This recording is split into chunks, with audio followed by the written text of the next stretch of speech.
තෙරුවන් සරණයි. ඔබ මේ සවන් දීමට සූදානම් වන්නේ පූජ්‍යපාද අලව්වේ අනෝමදස්සී ස්වාමීන් වහන්සේ සමග ශ්‍රාවක පිරිසක් පැවැත් වූ පෞද්ගලික සාකච්ඡාවක පටිගත කිරීමකටය. මෙය පෞද්ගලිකව පැවැත් වූ සාකච්ඡාවක් වුවද එහි සාකච්ඡා වන ධර්ම කරුණු ධර්මයේ සොයන බොහෝ දෙනාට ප්‍රයෝජනවත් වේ යන අදහසින් අන්තර්ජාලයට මුදා හැරෙන. එම නිසා මෙහි පටිගත කිරීමේ ගුණාත්මක භාවයේ ඇතුළු අනිකුත් නොවැදගත් කරුණු සඳහා අවධානය යොමු නොකර සූත්‍රයට හා විනයට ගලපා බලා ධර්ම කරුණු පමණක් උකහා ගැනීමට උත්සාහවත් වන ලෙස මෙත් සිතින් සිහිපත් කරමු. තෙරුවන් සරණයි. තෙරුවන් සරණයි සියලු දෙනාටම. පන්තෙන් අපි ගොඩ දවසකින් තමයි මේ සාකච්ඡාව කරන්නේ. මේ කාලේ ඔබට ගොඩාක් දහම් කරුණු ඉගෙන ගන්නත් ලැබුණා. අපි පටිසමුප්පාදය තමයි සාකච්ඡා කරමින් හිටියේ. ඒකේ ජාතිප්‍රත්‍යයෙන් ජරා මරණ කියන කාරණාව පිළිබඳව තේරුම් ගන්න අපි කරුණු ගොඩාක් කතා කරා. එතකොට ඒ තේරුම් ගැනීම සහ අවබෝධය දැක්ම ඊතර වීම මේ සියල්ල අපි වෙන්වෙන් වශයෙන් වටහා ගන්නට ඕනේ. මුලින්ම අපි දන්න තැනින් විග්‍රහ කරනවා සරලත්වයකින්. හැබැයි බුදුරණවහන්සේ කාරණා පෙන්වන්නේ සියල්ලක්ම ගැඹුරකට යමු වෙන්න. ඒ වගේම තමයි ඒ ගැඹුරු තුලින් ඊතර වීම හම්බ වීමට. අපි බලමු ටිකක් භවප්‍රත්‍යයෙන් ಜಾති කියන කාරණාව තේරුම් ගන්න. එතකොට ජරා මරණය හොයාගෙන යද්දි තමයි ಜಾතිය කියන එක හම්බ වෙන්නේ. ಜಾතිය කියන එක ඉමස්මින් සති ඉදං හෝති මසුප්පාදා ඉදං උප්පජ්ජති කියන අරණ්‍යයක බලනකොට අරණ්‍යයේදී මේ සියල්ලක්ම දර්ශනයක්නේ. එතකොට ಜಾතිය ඇති කල්හි ජරා මරණ ඇත කියනකොට ಜಾතිය කියන කාරණාවත් ජරා මරණ කියන කාරණාවත් ಜಾතිය ඉපදීමෙන් ජරා මරණ උපදී කියනකොට ඒතර ජරා මරණ ඉපදීම කියන එක ಜಾතියෙන් තමයි හේතුව. ජරා මරණේ ඥානං ජරා මරණ සමුදය ඥානං නිරෝධ ඥානං මග්ගේ ඥානං කියනකොට ಜಾතියයි හේතුව. හැබැයි ජරා මරණ උපදින්නේ ಜಾතිය ඉපදීමෙන්. ජරා මරණ උපදින්නේ ಜಾතිය ඉපදීමෙන් මිසක් තිබෙන්නා වූ ಜಾතියකින් නෙමෙයි. එතකොට ಜಾතිය ඉපදීම කියන එක මනස් කල්පිත දෙයක් වෙන්න බෑ. ಜಾතිය ඉපදීම කියන එක.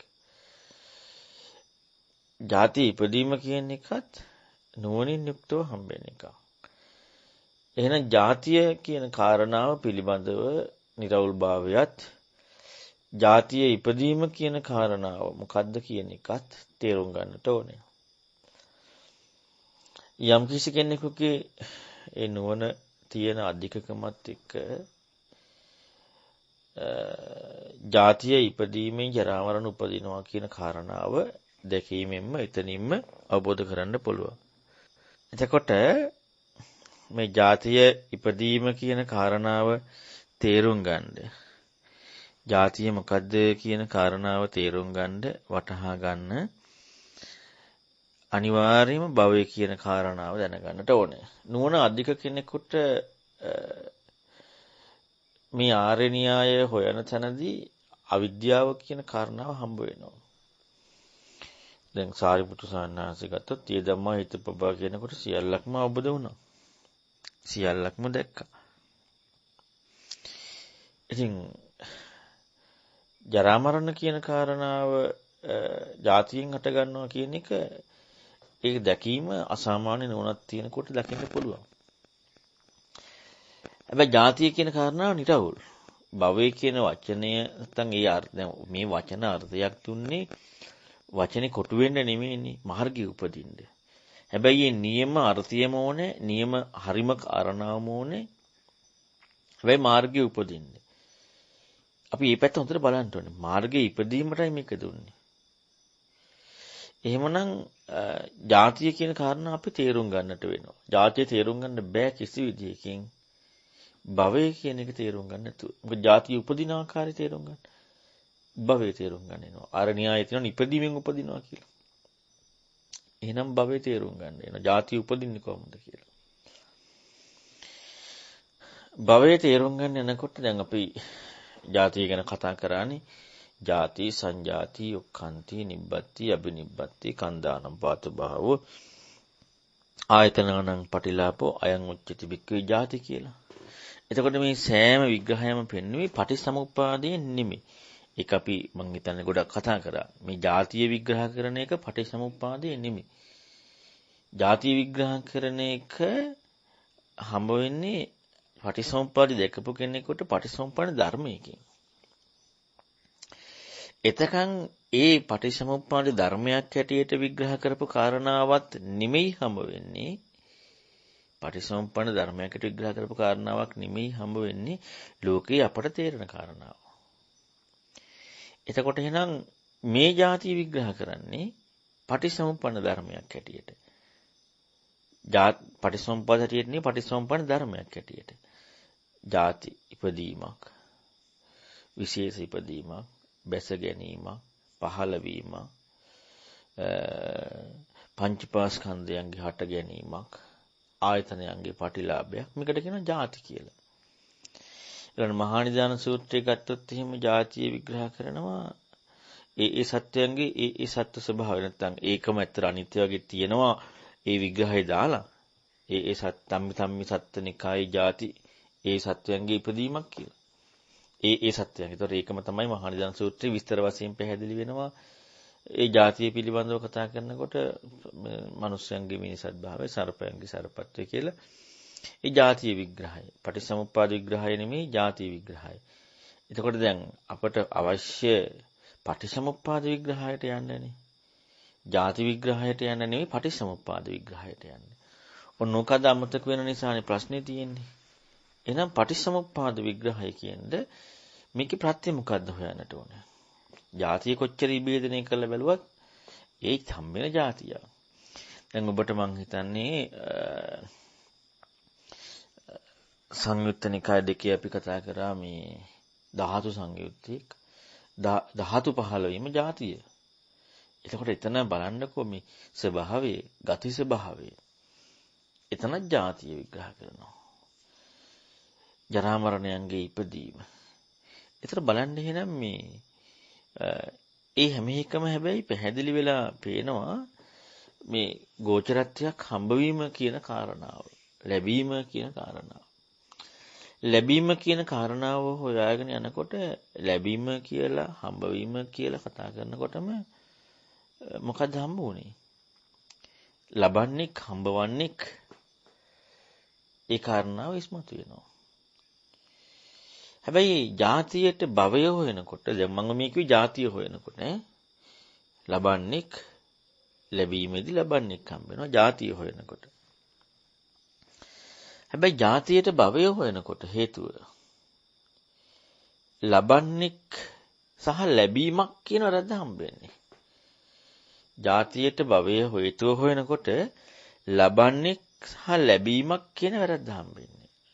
ඇයි වැරද්ද හම්බ වෙන්නේ? පටිසම්පාදයේ එකක්වත් විද්‍යාවෙන් නෙමෙයි තියෙන අවිද්‍යාවෙන්. එතකොට ಜಾතිය තියෙන්නේ අවිද්‍යාවෙන්. ඒ කියන්නේ වැරද්දකින්නේ. වැරද්දකින් තියනවා කියන එක තියෙන දේ වැරදි කියන එක නෙමෙයි හම්බ වෙන්නට ඕන නැත්තේ. වැරද්දකින් හම්බුණා කියන එක. අපි කියන්නේ තියෙන එක වැරදි කියලා. හම්බවීම වැරදි කියලා. අපි කතා කරන්නේ හම්බවීම වැරදි. ඉතින් හම්බවීම තියෙන එක වැරදි කියනවා කියන එක ඒක දාගන්න සංකල්පයක් නේ. දැන් හැබැයි බලන්න බුදුරණවහන්සේ පෙන්වන්නේ තියෙන එක වැරදි කියලාද හම්බ වෙන වැරද්දෙන් කියලාද? බුදුරණවහන්සේලානේ තියෙන එක වැරදි කියන එක නෙමෙයි හම්බ වෙන වැරද්දෙන් කියලා. හම්බ වෙන වැරද්දෙන් කියන අවිද්‍යාවෙන් හම්බ වෙන්නේ. ඔබ රාහුල වංශූත්‍රය වුණා අර ඒකෙදි පැහැදිලි කරන රූපේක්ෂාවෙන් පටිගයයින් එනවා කියලා. මෛත්‍රියේ ව්‍යාපාද වෙනවා කියලා මේකේ පටිගය. අර උපේක්ෂාවත් තුළ ඉන්නකොට තමන් එන දේ හම්බ වෙන දේ එක්ක එකතු වෙන්නේ. ඒක වැරදි. ඒක එකතු වෙන්නේ. ඒක එක්ක එකතු නොවී ඉන්නවා. ඒකේ සත්‍ය දකිනවා. ඒකේ සත්‍ය දකිනවා. වැරද්දෙන් ඒක හම්බුණා නෙමෙයි. වැරද්දෙන් හම්බුණා නෙමෙයි. ඒකේ සත්‍ය දකිනවා. අන්න මෙන්න මේ විදිහට මොකද වෙන්නේ? ඒ වැරද්ද එකමයි ජීවිතය ගත කරන්නේ. ඒ කියන්නේ ඒ වැරද්දෙන් හම්බ වෙනවා කියනකොට සම්පූර්ණයෙන්ම අපි ඊතර වෙන මාර්ගය හම්බෙන්නේ. හම්බවීම වැරදි කියන එක යනකොට අපට හම්බවන්න කියන එක මැනලා ඉවරයි. ඒ නිසා හොඳට මතක තියාගන්න ඕන අපි ලේබල් කරාට මේ අවිද්‍යාවෙන් නෙමෙයි තියෙන්නේ. තියෙන එක අවිද්‍යාවෙන් තියෙන්නේ නෙමෙයි. අවිද්‍යාවෙන් හටගත්තේ. ඔන්න ඔක හොඳට නැති වුණොත් අපි එහෙම හම්බෙන මේ අවිද්‍යාව මේක වැරදි. අතහැර යනවා. එච්චරයි කරන්නේ. අවිද්‍යාවෙන් හම්බ වෙන්නේ කියන එකයි හම්බෙච්ච දේ අවිද්‍යාව සහගතයි කියන එකයි දෙකක්. ඔන්න ඔය දෙක හොඳට හිතන්නට ඕන. එතකොට අපි ಜಾතිය වැරදි කරන්නේ නැහැ. වැරද්දෙන් ಜಾතිය තියෙන්නේ කියලා හම්බෙන්නට ඕන. වැරද්දෙන් අවිද්‍යාවෙන් තියෙන්නේ. එතකොට එහෙනම් ඒ න්‍යාය හම්බ වෙනවා ಜಾතියට භවප්‍රත්‍යයෙන් දකිනකොට. ಜಾතිය භවප්‍රත්‍යයෙන් දකිනකොට ಜಾතියෙහි වැරද්ද නෙමෙයි වැරද්දෙන් ಜಾතිය හම්බ වෙනවා. එහෙම හම්බෙන්න සඳහන් එකකින් ඊතර වෙනවා. වැරද්දෙන් ಜಾතිය හම්බ වෙනකොට ඒකෙන් ඊතර වෙනවා. ඒක පවතින්නේ. ඒකට පවතින්න ඉඩක් නැහැ. එහෙම නැතුව තියෙනක වැරදි කියලා හිතන එක නෙමෙයි. එතකොට දැන් ඔන්න ಜಾතිය කියන එක අපිට යම් කිසි ಜಾතිය කියන්නේ පටිච්චසමුප්පාද නෙමෙයි. මේක නැවත කියන්නේ අපි කොච්චර කීවත් අපට ಜಾතිය කියන එක පටිච්චසමුපාදය කියලා දාගන්නම ඕනේ. එච්චරටම ඕනේ. අන්න එකයි ප්‍රශ්නේ තියෙන්නේ. ಜಾතිය කියන්නේ පටිච්චසමුපාදයෙන් නෙමෙයි. ಜಾතිය කියන්නේ පටිච්චසමුපාදයෙන් නිපන් දහමක්. භවය කියන්නේ පටිච්චසමුපාදයෙන් නෙමෙයි. පටිච්චසමුපාදයෙන් නිපන් දහමක්. අන්න ඒක අපි දැනගත්තේ නැත්නම් අපි හැම වෙලෙම භවයේ පැත්තට හරි ಜಾතියේ පැත්තට හරි ගිහිල්ලා බාපත්තෙන් ಜಾති හොයන්න යනවා. මං කියව එක තේරුණාද දන්නේ. භවයේ පැත්තට හරි ಜಾතියේ පැත්තට හරි ගිහිල්ලා බාපත්තෙන් ಜಾති. දැන් අපට ඕනේ මොකක් හම්බෙන්නද? අපට ඕනේ බාපත්තෙන් ಜಾති හම්බෙන්න. ඒ කියන්නේ හරි භවයකුයි හරි ಜಾතියකුයි. ඒ දෙක තියෙන හැටි. මොකද්ද හම්බෙන්න ඕනේ නැත්තේ? හරි භවයයි හරි ಜಾතියයි දෙක ෂෝක් එකට හරියට තියෙන හැටි හම්බෙන්න ඕනේ. අපට අමතක වෙනවා මේ කරුණු දෙකම කියන්නේ පටිච්චසමුප්පාද ධර්ම හැටියටයි කියලා.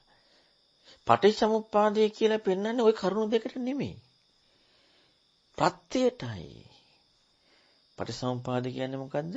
ප්‍රත්‍යයටයි. ওই කරුණු දෙකට නෙමෙයි. ප්‍රත්‍ය හම්බ වෙනකොට ওই කරුණු දෙකම වැරදි.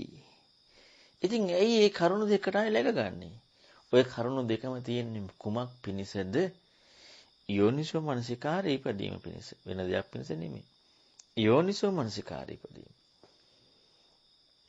යෝනිසෝ මනසිකාරයේ ඉපදුන තැනදී තමයි අර මාර්ගය කියන කාරණාවට ඉඩ ඇවිල්ලා මාර්ගයෙන් යන්නේ. දැන් භව ಜಾති දෙකම ඒ දෙකේම විග්‍රහය බලන්නකො හිතලා. එහිම විග්‍රහයක්, අධිවචනයක්, නිරුත්තියක්, ප්‍රඥාත්තියක්, පැනවීමක් මොකක් හරි හම්බ වෙනවනේ. ඒක ලෝකේ හම්බවීමක් නෙමෙයිද? ඒක යම් කෙනෙකුට ලැබීමක් නෙමෙයිද? සත්‍ය දැකපු කෙනෙකුට ලෝකේ ප්‍රකාශ කිරීමක් බවපත්යෙන් ಜಾති දැක්කා කියලා. ඔව් සම්මාදිට්ඨිය කියන්නේ ඒකයි කියලා. දැන් මේ දෙක හම්බ වෙනවනම් හම්බවන්න ඉන්නවනේ. සක්කාය දිට්ඨිය දුරු වෙන්නේ කොහෙද? අපි ප්‍රත්‍යභව නෙමෙයි දකින්නේ අර කරුණු ටික. ප්‍රත්‍යභව නෙමෙයි දකින්නේ අන්න අර කරුණු ටික දකින්නේ. අපි ඒ කරුණු දෙපැත්තට ගිහිල්ලා මේක ගලපන්න යනවා. යෝනිසමනසිකාරය උපදින්නයි මේ දෙක තියෙන්නේ කියලා අපට අමතක වෙනවා. කොහෙන් ගියත් අපට අමතක වෙනවා. අපට යෝනිසෝ මනසිකාරය උපදින්න දුන්න දහමක් මේක කියන එක අමතක වෙනවා. අපට කොහෙන් හරි ගැළපීමකට සතුටු වෙන්නට කැමැත්තක් තියෙනවා. ඒක මං කිය අපි වෙනම මේ දෙක ගැන කතා කරමු. ඔන්න ජාතිය. ඊළඟට භවය කියනකොට කාම භව, රූප භව, අරූප භව. ඒ කියන්නේ කාමය පැවැත්ම, කාම පැවැත්ම, රූප පැවැත්ම, අරූප පැවැත්ම. ඔකයි භවය කියන්නේ. ජාතිය කියනකොට එතන දැන් මේ දෙකේ සම්බන්ධයක් හම්බුනා නම් පටිසමුපාදයේ හැටියට දෙක වෙනම හම්බුනා නම් සම්බන්ධය හම්බෙලා ඊතර වීම හම්බෙන්නේ නැහැ. දෙක වෙනම විග්‍රහය හම්බෙලා. ඒ දෙක වෙන දැන් අපි බලන්න හොඳට හිතන කාටද පුළුවන් භවය විග්‍රහ කරනකොට භව විග්‍රහයයි ජාති විග්‍රහයයි දෙකම එකක් කියලා කතා කරන්නේ. ඒ කතා කරන තැනදීම දෙකක් නෙමෙයිනේ. කතා කරන්න පුළුවන් නම් කෙනෙකුට භව විග්‍රහය ජාති විග්‍රහය කියන දෙකම එකක් හැටියට කතා කරන දේ තුලම පටිසමුපාදේ නැහැ. ඒකක්නේ. දෙකක් කියනකොට ඊමාසුහත ඉදන් හොති කියලා හම්බෙනවද? දෙකක් කියනකොට මේ ඇතිකල්ලි මේ දෙකක් කතා කරන්න පුළුවන්ද? ඒත් බෑ. එහෙනම් ওই දෙකේම විග්‍රහය දෙන්නේ යෝනිසෝ මනසිකාරයටයි. ඊතරවන්න. ඊතර වීමේ මාර්ගය උපදින්නේ යෝනිසෝ මනසිකාරයට දුන්නේ. අපට ඒකට හම්බෙන්න ඕනේ මේ හිතන්න ඕන දේ, කල්පනා කරන්න ඕන දේ. මිසක් නිර්වුල් භාවය නෙමෙයි. අපි කැමති නිර්වුල් භාවයටනේ. ඒ කියන්නේ අපට ඕන නැති කොහොමද අපි සෝතාපන්න වෙන්නනේ. නිර්වුල් භාවය කියන එකට කියන්නේ අපට හැම වෙලෙම හිතීමේ යෝනිසෝ මනසිකාරය කිරීමේ ඉඩක් හම්බෙන්නට ඕන. දැන් මේ භවය පිළිබඳව කතා කරාම අර භව සූත්‍රයේ භවය පිළිබඳ විග්‍රහයක් තියෙනවා. මහානිදාන සූත්‍රෙත් තියෙනවා. එක විග්‍රහයක් හැටියට තියෙනවා භව සූත්‍රේ. කාම ධාතු වේපක්ඛංචහි ආනන්ද නාභවෙස්ස අපිනකෝ කම්මං. ආනන්ද මේ කාම ධාතුවේ විපාක පිණිස කර්මයක් නැත්තම් විඥානේ පැලවෙනවා දහනවා. පිහිටනවා දහනවා. පිහිටන්නේ නැහැ. කාම ධාතු විපාක පිණිස. එතකොට දැන් අපි ධාතු සංයුත්තේදී කතා කරන්නට යෙදුනා ධාතුව කියන්නේ මොකක්ද කියන එක. ගොඩක් කතා කරා ධාතු සංයුත්තේදී. ධාතුව කියන්නේ ස්වභාවය. ස්වභාවය කියනකොට ස්වභාවයේදී අපි කතා කරා කාම ස්වභාවයේ කාම සංකල්පය දෙකක්. කාම ස්වභාවය කියන්නේ කාම සංකල්පය කියන්නේ දෙකක්. කාම සංකල්පයකින් නෙමෙයි කාම ධාතුව හටගන්නේ. කාම ධාතුවෙනුයි කාම සංකල්පය ඇති වෙන්නේ. එතකොට මේ කතා කරන්නේ මෙතනත් කාම සංකල්පය ගැන නෙමෙයි කාම ධාතුව පිළිබඳව.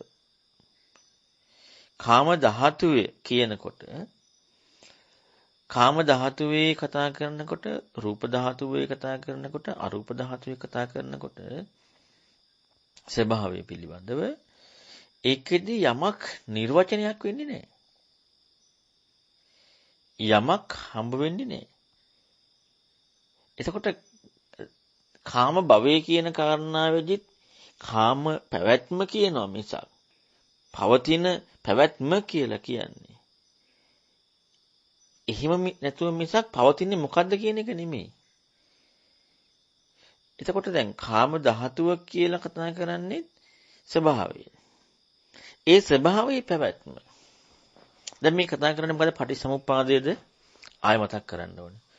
නෑ පටිච්චසමුප්පාද නෙමෙයි කතා කරන්නේ. මේ කතා කරන්නේ පටිච්චසමුප්පන්න ධර්ම. පටිච්චසමුප්පාද නෙමෙයි. පටිච්චසමුප්පන්න ධර්ම. එතකොට පටිච්චසමුප්පන්න ධර්මයක් හැටියට තමයි මේ භවය හම්බෙන්නේ. රූප ධාතුවේ පැවැත්ම රූප භවය. අරූප ධාතුවේ පැවැත්ම අරූප භවය. ඒ කියන්නේ කාම කියන ස්වභාවය. රූප කියන ස්වභාවය. අරූප කියන ස්වභාවයේ පැවැත්මට කියනවා භවය කියලා. ඔන්න ඔය භවය ඇති තැනයි ජාතිය තියෙන්නේ. භවයේ ඉපදීමෙනුයි ජාතිය උපදින්නේ. භවය ඇති තැන ජාතිය තියෙනවා. භවයේ ඉපදීමෙන් ජාතිය උපදිනවා. එතකොට දැන් අපට හරි වූ භවයකුයි හරි වූ ජාතියකුයි මේ දෙක එකට බැඳිලා තියෙනවා කියලා හම්බෙනවා නම් දෙකම හරි වෙලා හොඳට හිතන්න. නිවැරදි වූ භවයකුයි නිවැරදි වූ ජාතියකුයි මෙන්න මේ දෙක නිවැරදිව සම්බන්ධයක් තියෙනවා කියලා හම්බ වෙනවා නම් ඒකට අවිද්‍යාව දාන්න ඕනේද? නෑනේ.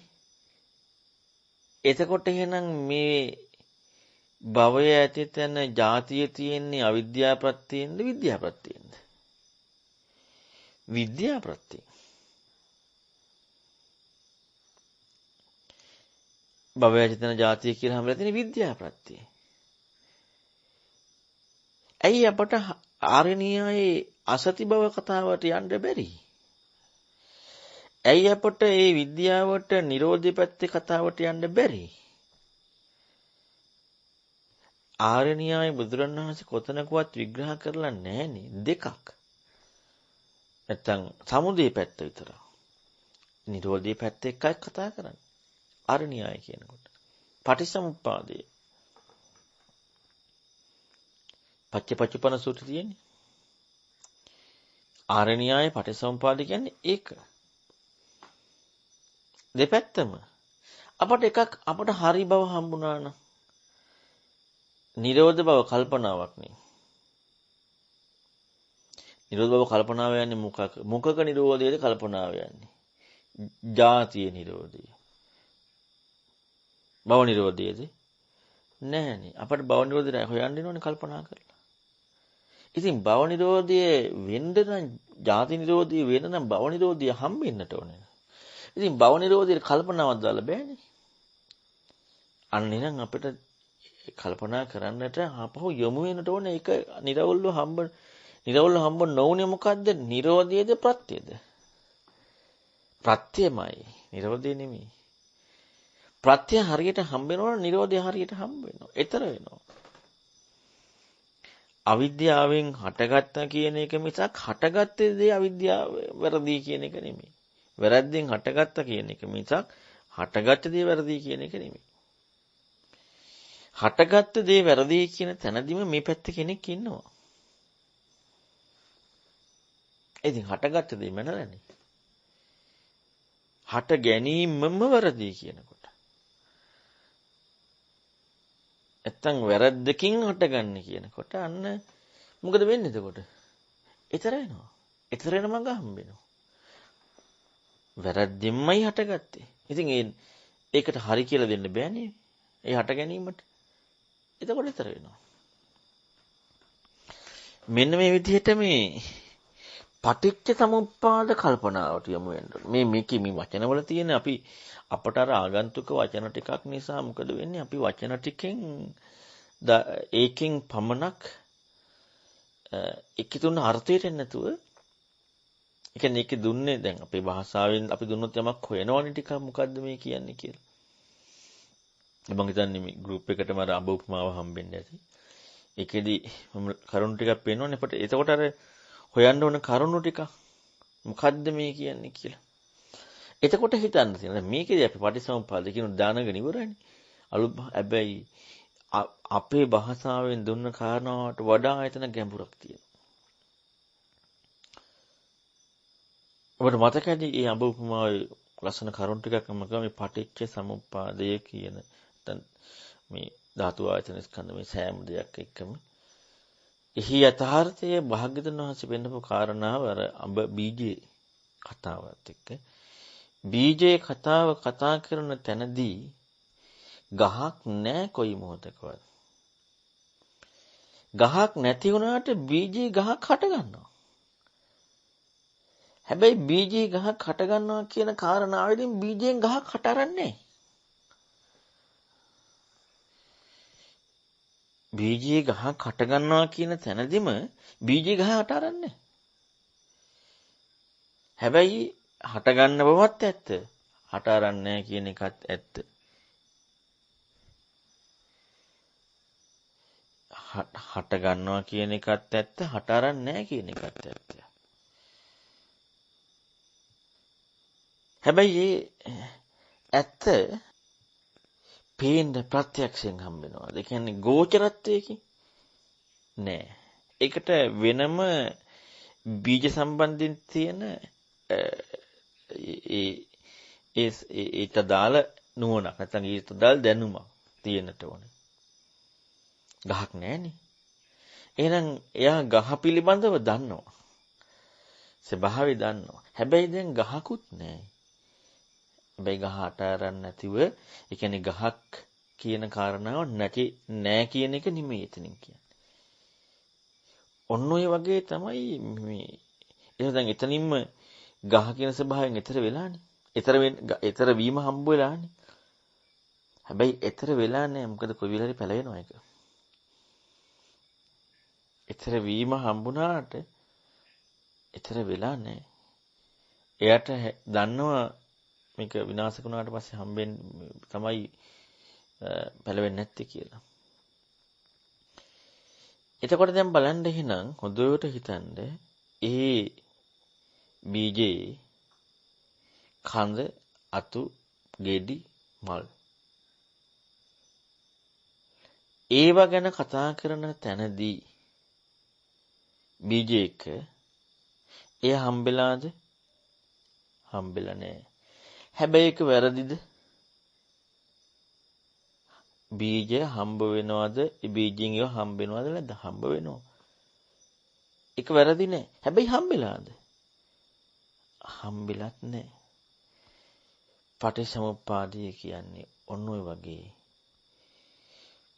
ප්‍රත්‍යයෙන් ඉපදීම කියනකොට අපට ඒකෙදි ගෝචර වූ විග්‍රහය නිර්වචනයද මේවා භෞතික වූ හෝ මානසික වූ හෝ යම් තත්භාවයක් කියන එක නෙමෙයි මේ කතා කරන්නේ.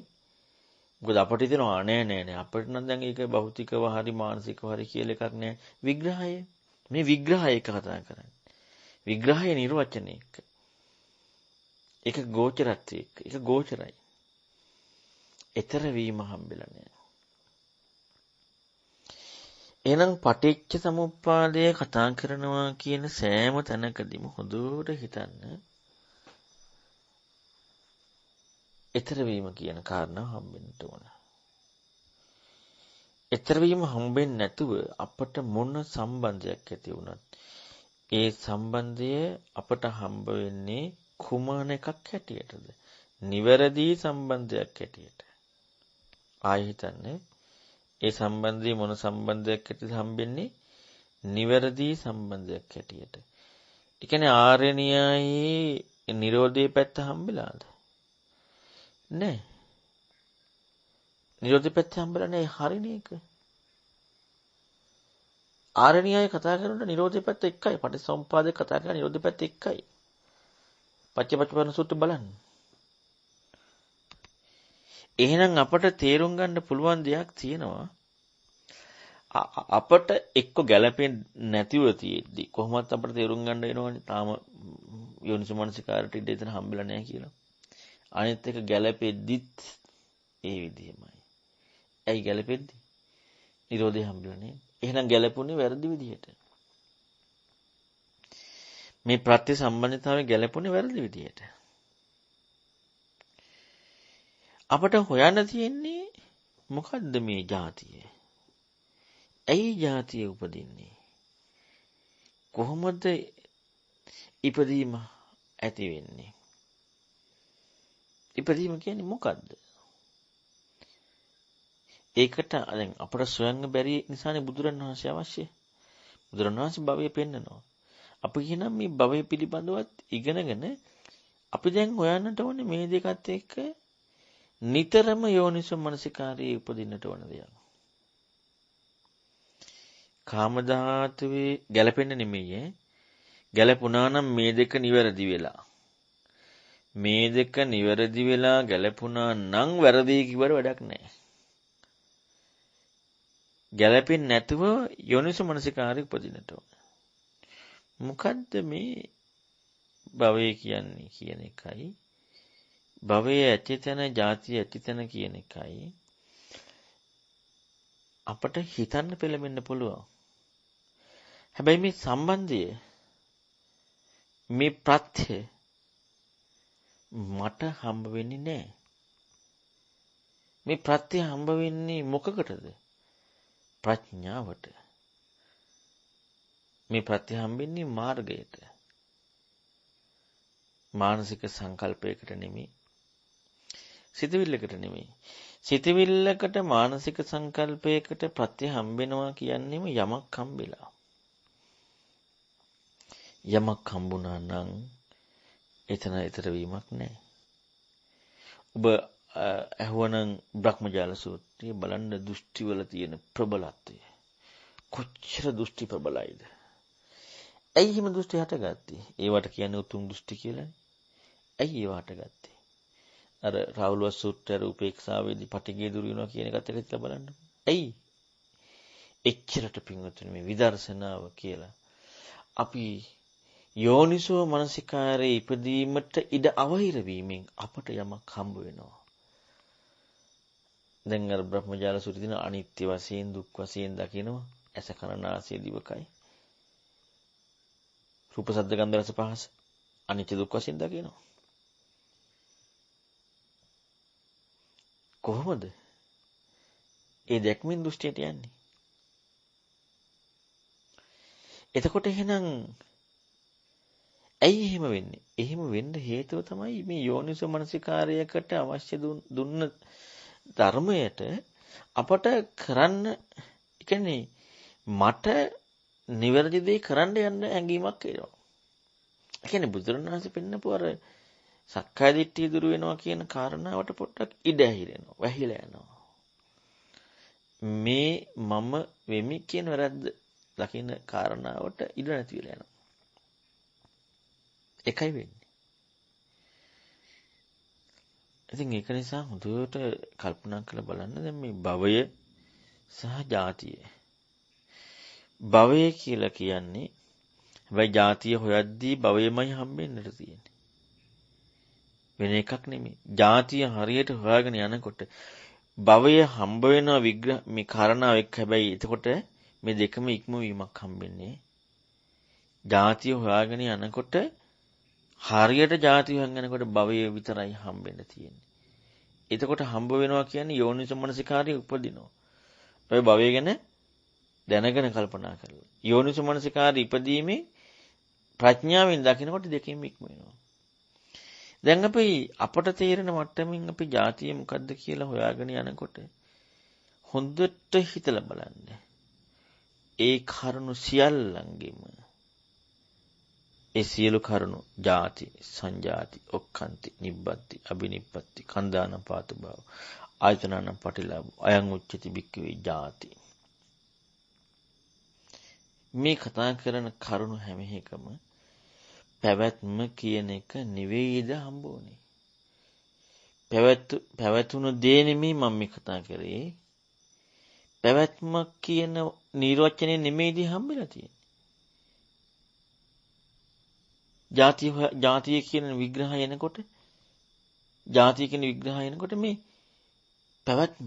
දැන් අපිට පැවැත්ම මොකද්ද කියලා අපි දාගන්න ගියොත් පැවැත්ම හොයාගන්න බැරි වෙනවා. හොඳට හිතන්න. ඒක මේක ගැඹුරු නුවණක් ඕනේ. මෙතනින් එහාට යන්න ගැඹුරු නුවණක් ඕනේ. තේරුම් ගන්න. ජාතිය විග්‍රහ කරනකොට ජාති, සංජාති, ඔක්කත්ති, නිබ්බත්ති, අබිනිබ්බත්ති, කන්දානම් පාතු භව. මොකද පැවැත්ම කියන කාරණාවට පංචපාස්කන්ධය කියන විග්‍රහය දෙන්නේ නැහෙනේ. පංචපාස්කන්ධ විග්‍රහය නැහැ. සලආයතන විග්‍රහය කියන එක නෙමෙයි තියෙන්නේ. පැවැත්ම කියනකොට. පැවැත්ම කියන කාරණාව කතා කරනකොට අර විග්‍රහය නෑ. ඒකයි කාම ධාතුවේ පැවැත්මක්. කාම භවයක්, රූප භවයක්, අරූප භවයක්. පවතින මොකද්ද කතා? ඒක පවතින දේ පවතීම කියලා නැත්නම් හම්බවීම කියන කාරණාව හොයාගෙන යනකොට තමයි පැවැත්ම කියන කාරණාව හම්බ වෙන්නේ. අපි මේ ධාතු කියන කාරණාව එක්ක වඩා කරන් බලමුකෝ මේ. පඨවි ධාතු. පඨවි තද ගතියනේ. තද ගතිය කියනකොටම තද ගතිය හම්බුණා කියනකොට මේකදී පැහැදිලි කරනවා ජරා මරණයන්ගේ පහළවීම. දුකෙහි පහළවීම. දුක කියනවා පංචපාස්කන්ධ දුක. එතකොට පඨවි තද ගතිය. දැන් එතනත් හැබැයි මොකක තද ගතියද කියන එක නෙවෙයි තද ගතිය කියන එක. මොකක තද ගතියද කියන එකත් නෙමෙයි. මොකක කිව්වොත් එහෙම පටිසම්පදිතන්න බෑ කොහොමවත්. තද ගතිය මොකක්ද හම්බුනේ කියන්නේ ඒත් බෑ. මේ කරුණ ටික හිතන්න. මේ ඔක්කොම අර ලෝකේ හරි පටු මානසිකත්වය. පුංචි මානසිකත්වය. ගතිය කියන කාරණාව ඉපදීම ධාතු තද ගතිය. තද ගතිය කියලා හම්බුණානේ. දැන් තද ගතිය කියලා හම්බෙනවා කියන්නේම හම්බුනේ මොකද්ද? තද ගතිය. තද ගතිය. නැත්තම් විඳින ගතිය. විඳීම.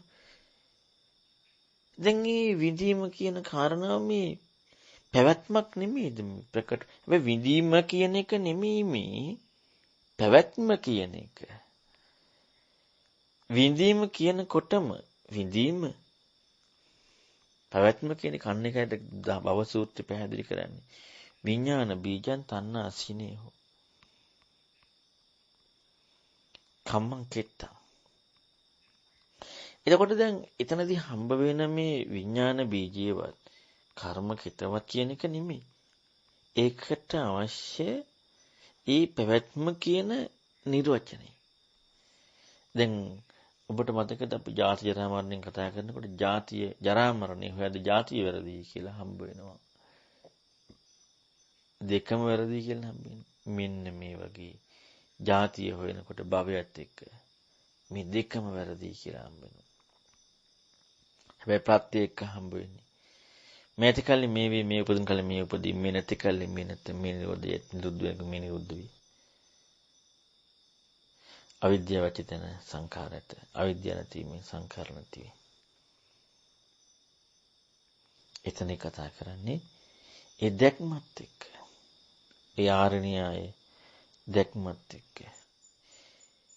එහෙම නැතුව කල්පනාවක් නෙමෙයි. ඒකනේ ආරණ්‍ය කතා කරන්නේ ඉතිමස්මින් සති. මෙසේ කියලා කතා කරන්නේ. යමක් නිර්වචනය නෙමෙයි. මෙසේ ඉතිමස්මින් සති ඉඳන්. මෙසේ මේ ඇති කල්ලි මේ. හොඳයි අපි තව ඊට වඩා දුරට කතා කරමු ආයිත් අවශ්‍යක මොකද ගොඩාක් කතා කරාමත් බර වැඩිනේ. එහෙනම් මේ දැන් ප්‍රශ්න අහන්න අවස්ථාව. හොඳයි තෙරුවන් සරණයි. තෙරුවන් සරණයි ස්වාමීන් වහන්සේ. දැන් අර මේ ගෝචරත්වයක් වීමම වැරදි කියන අදහසක් කිව්වා. ඒකට ඇත්තටම ගෝචරත්වයක් වීම කියන්නේ ගෝචරත්වයක් බවක්ම එහෙමනම් වැරදි වෙන්නත් ඕන නේද ස්වාමීන් වහන්සේ? කියන්නේ ගෝචරත්වයක් වීම කියනකොට ගෝචර වන්නේක් වෙන කෙනෙක් ඉන්න පුළුවන් කියන අදහසක් එහෙමනම් එන්න පුළුවන්. එතකොට ඒ වගේ ස්වභාවයක් තියෙන්න ඕනේ ස්වාමීන් වහන්සේ. තෙරුවන් සරණයි. තෙරුවන් සරණයි. කොහොමත් ඒක වැරදි. ඒ කියන්නේ ගෝචර බවක් කියන එක ගෝචර වන්නේ ඒ සියල්ලක්ම වැරදි. ඒකනේ ඇත්තටම ඊතර වෙනවා කියනකොට අර මම ඊතර වෙනව නොවෙන්නේ. මම වැරදි මම නොයදීම මිසක් මම ඊතර වෙනව නෙමෙයි. දැන් අපට අර ඉන්න මමෙක් නැති වෙනවා නම් ඔන්න දැන් ඊතරම යන්නේ සංකල්පයෙන්. මොකද හැම වෙලෙම කියන කාරණාව තුනනේ පොඩ්ඩක් අපි හැම වෙලෙම තමන්ගේ පැත්තට දාලා බලන්න කියලා මෙහිම ඒ කියන්නේ අපි තුල තේරුම් ගැනීමට නුවණේ ස්වභාවය තේරුම් ගැනීමට මිසක් සිතුවිල්ලේ ස්වභාවය කල්පනාවේ ස්වභාවය නැතුව නුවණේ ස්වභාවය තේරුම් ගන්න. මෙන්න මේ වගේ දෙයක් අපි හැම වෙලෙම බලන්න. ඔයාලා ඊයේ අර මෙහෙණි ආරණ්‍ය පූජා කරපු එක සමහරට බලන්න ඇති. එතකොට හොඳට හිතන්න ඒ සම්බන්ධයෙන් ඔබට එන සිතුවිල්ල ඔබට දැන් මොකද්ද දැන් එතනින් හිතලා වැඩක් නැහැ. ඔබට දැන් මොකද්ද ඇති වෙන්නේ? මෙහෙණි ආරණ්‍ය ධම්මපාරමී ආරණ්‍ය ළඟ තිබෙනවා මමයි අපි ගිහිල්ලා එක පූජා කරා. එය ඇත්තද බොරුද? හිතෙන එක හිතලා වැරදි කියලා දාන එක නෙමෙයි අපේ තියෙන කියන්නේ නෑ ඒක මෙහිම හටගත්තේ ඒ බොරු කරන්නේ. ඒ අපි හිතලා දාගන්න සංකල්පනේ. එතනදී අපි බලන්නට ඕනේ මොකද්ද අපට එන එතන වැටහීම. හොන්දට හිතලා බැලුවොත් එන වැටහීම ඒක ඇත්තයි කියලා නෙමෙයිද? දැන් මේ කතා කරන මම අපට එන්නේ ඇත්තයි කියලා නෙමෙයිද? අපේ අතීත ජීවිත කල්පයක් එහාට නැතුව ජීවිතයක් එහාට නැතුව පැයක් එහාට බලන්නකෝ. විනාඩියක් දෙක තුනක් එහාට බලන්නකෝ. මොකක්ද ඇති වෙන්නේ කියලා. අර බ්‍රහ්මජාල සූත්‍රය කියපු පළවෙනි දෘෂ්ටි ටිකට නෙමෙයිද යන්නේ.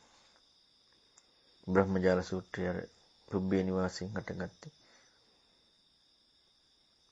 ඔන්නෝක අපි පොඩ්ඩක් ටෙස්ට් කරන්න අපේ ජීවිතේ. කල්පනා කරලා නෙමෙයි ඒ වැටහීම පිළිබඳව. එතකොට එහෙනම් අපි ඒකත් එක්ක කල්පනා කරලා බලුවොත් දැන් අපි අවබෝධ කරොත් අපිට තියෙන්නේ ඒක නෙමෙයි ණය පැමිණිවිල්ලක් මේ ධර්මයේ තියෙන්නේ අන්වේ ඥානයක් තියෙන්නේ. ඒක ඇත්තටම සිද්ධ වෙන එකක්. ණය පැමිණීම අන්වේ ඥානය කියන එක. එදෙන් අපිට එතකම තියෙන්නේ මේ ඉන්න මෙන්න මේක නැති වෙනවා කියන එකනේ. අය හම්බෙන්නේ කියන එක. නිරෝධය කියන්නේ ඒකටනේ. හිතලා නෑ එහෙම නෙමෙයි කියන එක නෙමෙයි මම මේ කත කියන්නේ. හිතලා අපට හිතා ගන්න පුළුවන් යම් කිසි දෙයක්. හිතලා කියන එක නෙමෙයි. වැටහීම. ඒක මේ වගේ. ඔබට දැන් මේ මාත් එක්ක සාකච්ඡා කරනකොට ඔබ හරි අවධානයෙන් මේක අහගෙන ඉන්නවනම් ඉද්දී උඹලා මං ගැන දන්න කෙනෙක් නේ. කටහඬ අහලා තියෙන කෙනෙක්. දැන් මේ අවස්ථාවේ කාට හරි ඕනද හිතලා තේරුම් ගන්න. මේ කටහඬ අනෝදස්සි ස්වාමීන් වහන්සේ තමයි මේ බණ කියන්නේ මේ සාකච්ඡා කරන්නේ. මෙහිමයි කියලා හිතන්න ඕනද කාටවත්? හිතන්න ඕනේ නෑනේ. ඔබ ඉස්සරහා ඔබ අතේ ෆෝන් එක හරි ලැප්ටොප් එක හරි ඔබ ළඟ තියෙනවනේ. මේකට තමයි ෆෝන් එක කියන්නේ කියලා හිතන්න ඕනද දකිනකොටම ෆෝන් එකද? අන්නේ වගේ වැටහීම නුවණ ඊයේ ගැන හම්බ වෙනකොට වැටහීම කියන්නේ එක. එතකන් අපට අර ඉන්න මමෙක් තමයි නැති වෙන්නේ. ඔන්න ඔය වැටහීම. ඉතින් මම ඒක අර කිව්වේ අපට මේ තේරුම් ගන්න ඕන නිසා. අපි ගැන තව දුරටත් අපට අර උත්සාහය වැඩි වෙන්න ඕන නිසා. උත්සාහය වැඩි වෙන්නට ඕනේ. උත්සාහය වැඩි වුණේ නැතිනම් අපට කවදාවත් අල්ප වීරියකින් වටිනා දෙයක් ගන්න බෑ. වටිනා දෙයක් ගන්න මහා වීරියක් ඕනේ. වටින වීරියක්. ඒකට හැම වෙලෙම කැපකිරීමක් ජීවිතේ තියෙන්න ඕනේ. ජීවිතයේ සැබෑ ප්‍රශ්නේ ඒක බවට පත් වෙන්නට ඕනේ. ඒක බවට ප්‍රශ්න ඒකට පුංචි උදාහරණයක් කියන්නම්කෝ. යම් කිසි කෙනෙකුට කන්න නැහැ, අඳින්න නැහැ, ඉන්න තැනක් නැහැ, යන්න වාහනයක් නැහැ, ගෙදර දරුවෝ ඉන්නවා. ඒ කියන්නේ තමන්ගේ දරුවෝ ඉන්නවා. එතකොට එහි විදිහේ ජීවිතයක් ගත කරන කෙනෙකුට ජීවිතයේ ප්‍රශ්නේ මොකද්ද? එයාගේ ජීවිතේ නිතරම ප්‍රශ්නයක් නැද්ද? එයා හැම වෙලෙම කල්පනා කරන්නේ මොකක් ගැනද? එයාගේ ජීවිතේ ප්‍රශ්නේ කන්න හොයාගන්නේ කොහොමද? අඳින්න හොයාගන්නේ කොහොමද? ඉන්න තැනක් හොයාගන්නේ කොහොමද? දරුවන්ට කන්න දෙන්නේ කොහොමද? ඕක හැරෙන්න එයාට ප්‍රශ්නයක් තියෙනවද ජීවිතේ? ඕක හැරෙන්න ප්‍රශ්නයක් නෑ. හැබැයි සමහර අය ඉන්නවා එහෙම ප්‍රශ්නයක් නෑ එයාලට. එහෙම තිබ්බත් එහෙම වුණත්. හිඟා ගන්න ඉන්නේ. දැන් අපටනේ හිතෙන අයියෝ දුකක් කියලා නෑ. එයාලට ඒක ගන්නන්නේ නෑ. එයාලට එහෙම ප්‍රශ්නයක් නෑ. එහෙම අයත් ඉන්නවා. හැබැයි හරියටම බැලුවොත් අපිට ඒක ප්‍රශ්නයක් නෙමෙයි. හොඳට හිතන් ප්‍රශ්නයක් ආව තැනදී ඒක ප්‍රශ්නයක් වෙන්නේ නැද්ද කියලා ජීවිතේ. ඒ වගේ ප්‍රශ්නයක්ද මේ ධර්මයේ ඊට වඩා 100,000 කෝටි ගුණයකින් වැඩි ප්‍රශ්නයක්ද? මම උදාහරණයක් කිව්වේ ඔන්න අපිට කණ්ඩත් නැහැ, අඳින්නත් නැහැ, ඉන්න තැනකුත් නැහැ. ළමයින්ට කන්න බොන්නත් නැහැ. මොකක්වත් නැහැ. හත පහක් අතෙත් නැහැ. කිසි දෙයක් නැහැ. දැන් එයාට ජීවිතේ ප්‍රශ්නයක් ඇති වෙනවා. ඒ ප්‍රශ්නේ ජීවිතේ ඇති වුනහම ඒ ක්‍රමන ජීවිතේ ප්‍රශ්නේ. මම කලින් අර පිළිකා ප්‍රශ්නේ කිව්වා වගේ තමයි මේ. මේ වගේ ප්‍රශ්නයක්ද මේ ධර්මයේ යථාර්ථය හොයන්න ඕන කියන ප්‍රශ්නේ. හොඳට හිතලා බලන්න අපි ගැන හිතලා. අපට එවැනි ප්‍රශ්නයක් ආවොත් ඒකට එක වේද දහමට එක වේද? ඔන්නතනින් මැනගන්න පුළුවන්. ඒකට එක වේද ඒ ප්‍රශ්නෙට උත්තරේ එක වේද දහමට එක වේද? එහෙනම් බලන්න කොහොම කැපකිරීමක් ඕනද? අන්න ඒ කැපකිරීම එන්නේ එක එමු වෙන්නේ අර හිතන්න ඕන කාරණාවක් ඉස්මතු වෙද්දී ජීවිතයේ දහමත් එක්ක ගැළපෙනකොට නෙමෙයි. ජීවිතයේ දහමත් එක්ක හිතන්න ඕනදී ඔබ සමහරවිට අර මම අර ගින්න කියන උදාහරණයක් එක්ක නෝට් එකක් දැම්ම බලන්න ඇති. ඒකේ ගින්න කියන එකේ උංග පැහැදිලි කරා පිච්චීම කියන කෘත්‍ය විතරයි. කියන්නේ ගින්නට පිච්චීම නිතරම සිදු වෙනවා. ඊළඟට සෙවි දෙයක් සොයන්න නැතුව සෙවීම දෙයක්. ඒ කියන්නේ ඒකෙන් ඉස්මතු කරලා පෙන්නුවේ කියන්නේ මේක හොයලා යමක් හම්බ වෙනවා කියන එක නැතුව හොයලා යමක් හම්බ වෙනවා කියන එක නැතුව හැවීමම තිබෙන්නට ඕනේ. වෙන මොකුත් නැතුව. අන්න ඒ චින්තන ශෛලිය තමයි මේ ඊතරවන මාර්ගයට හේතු වන්නේ. ඒක අපි හොඳට දැනගන්න ඕන. එහෙම වුණොත් තමයි මේ දෘෂ්ටි වලට කොටු වෙන්න තියෙන ඉඩ ගොඩාක් ඇහිරිලා යන්නේ. දැන් ඔබලා ඕන කෙනෙක් ප්‍රශ්නයක් අහනකොට ගොඩක් වෙලාවට මොනවා හරි ප්‍රායෝගිකත්වයේ එක්ක සමහර කරුණු බලන්නකො මේ ඒකට දැන් සමාජය ගත්තොත් ලකුණක් දෙන එකටනේ යන්නේ. කියන්නේ ලකුණ දෙන්නේ කාටද? කෙනාට, Tamanට. ඉතින් ඇයි ලකුණක් දෙන්නේ? කෙනෙක් ඉන්න නිසානේ.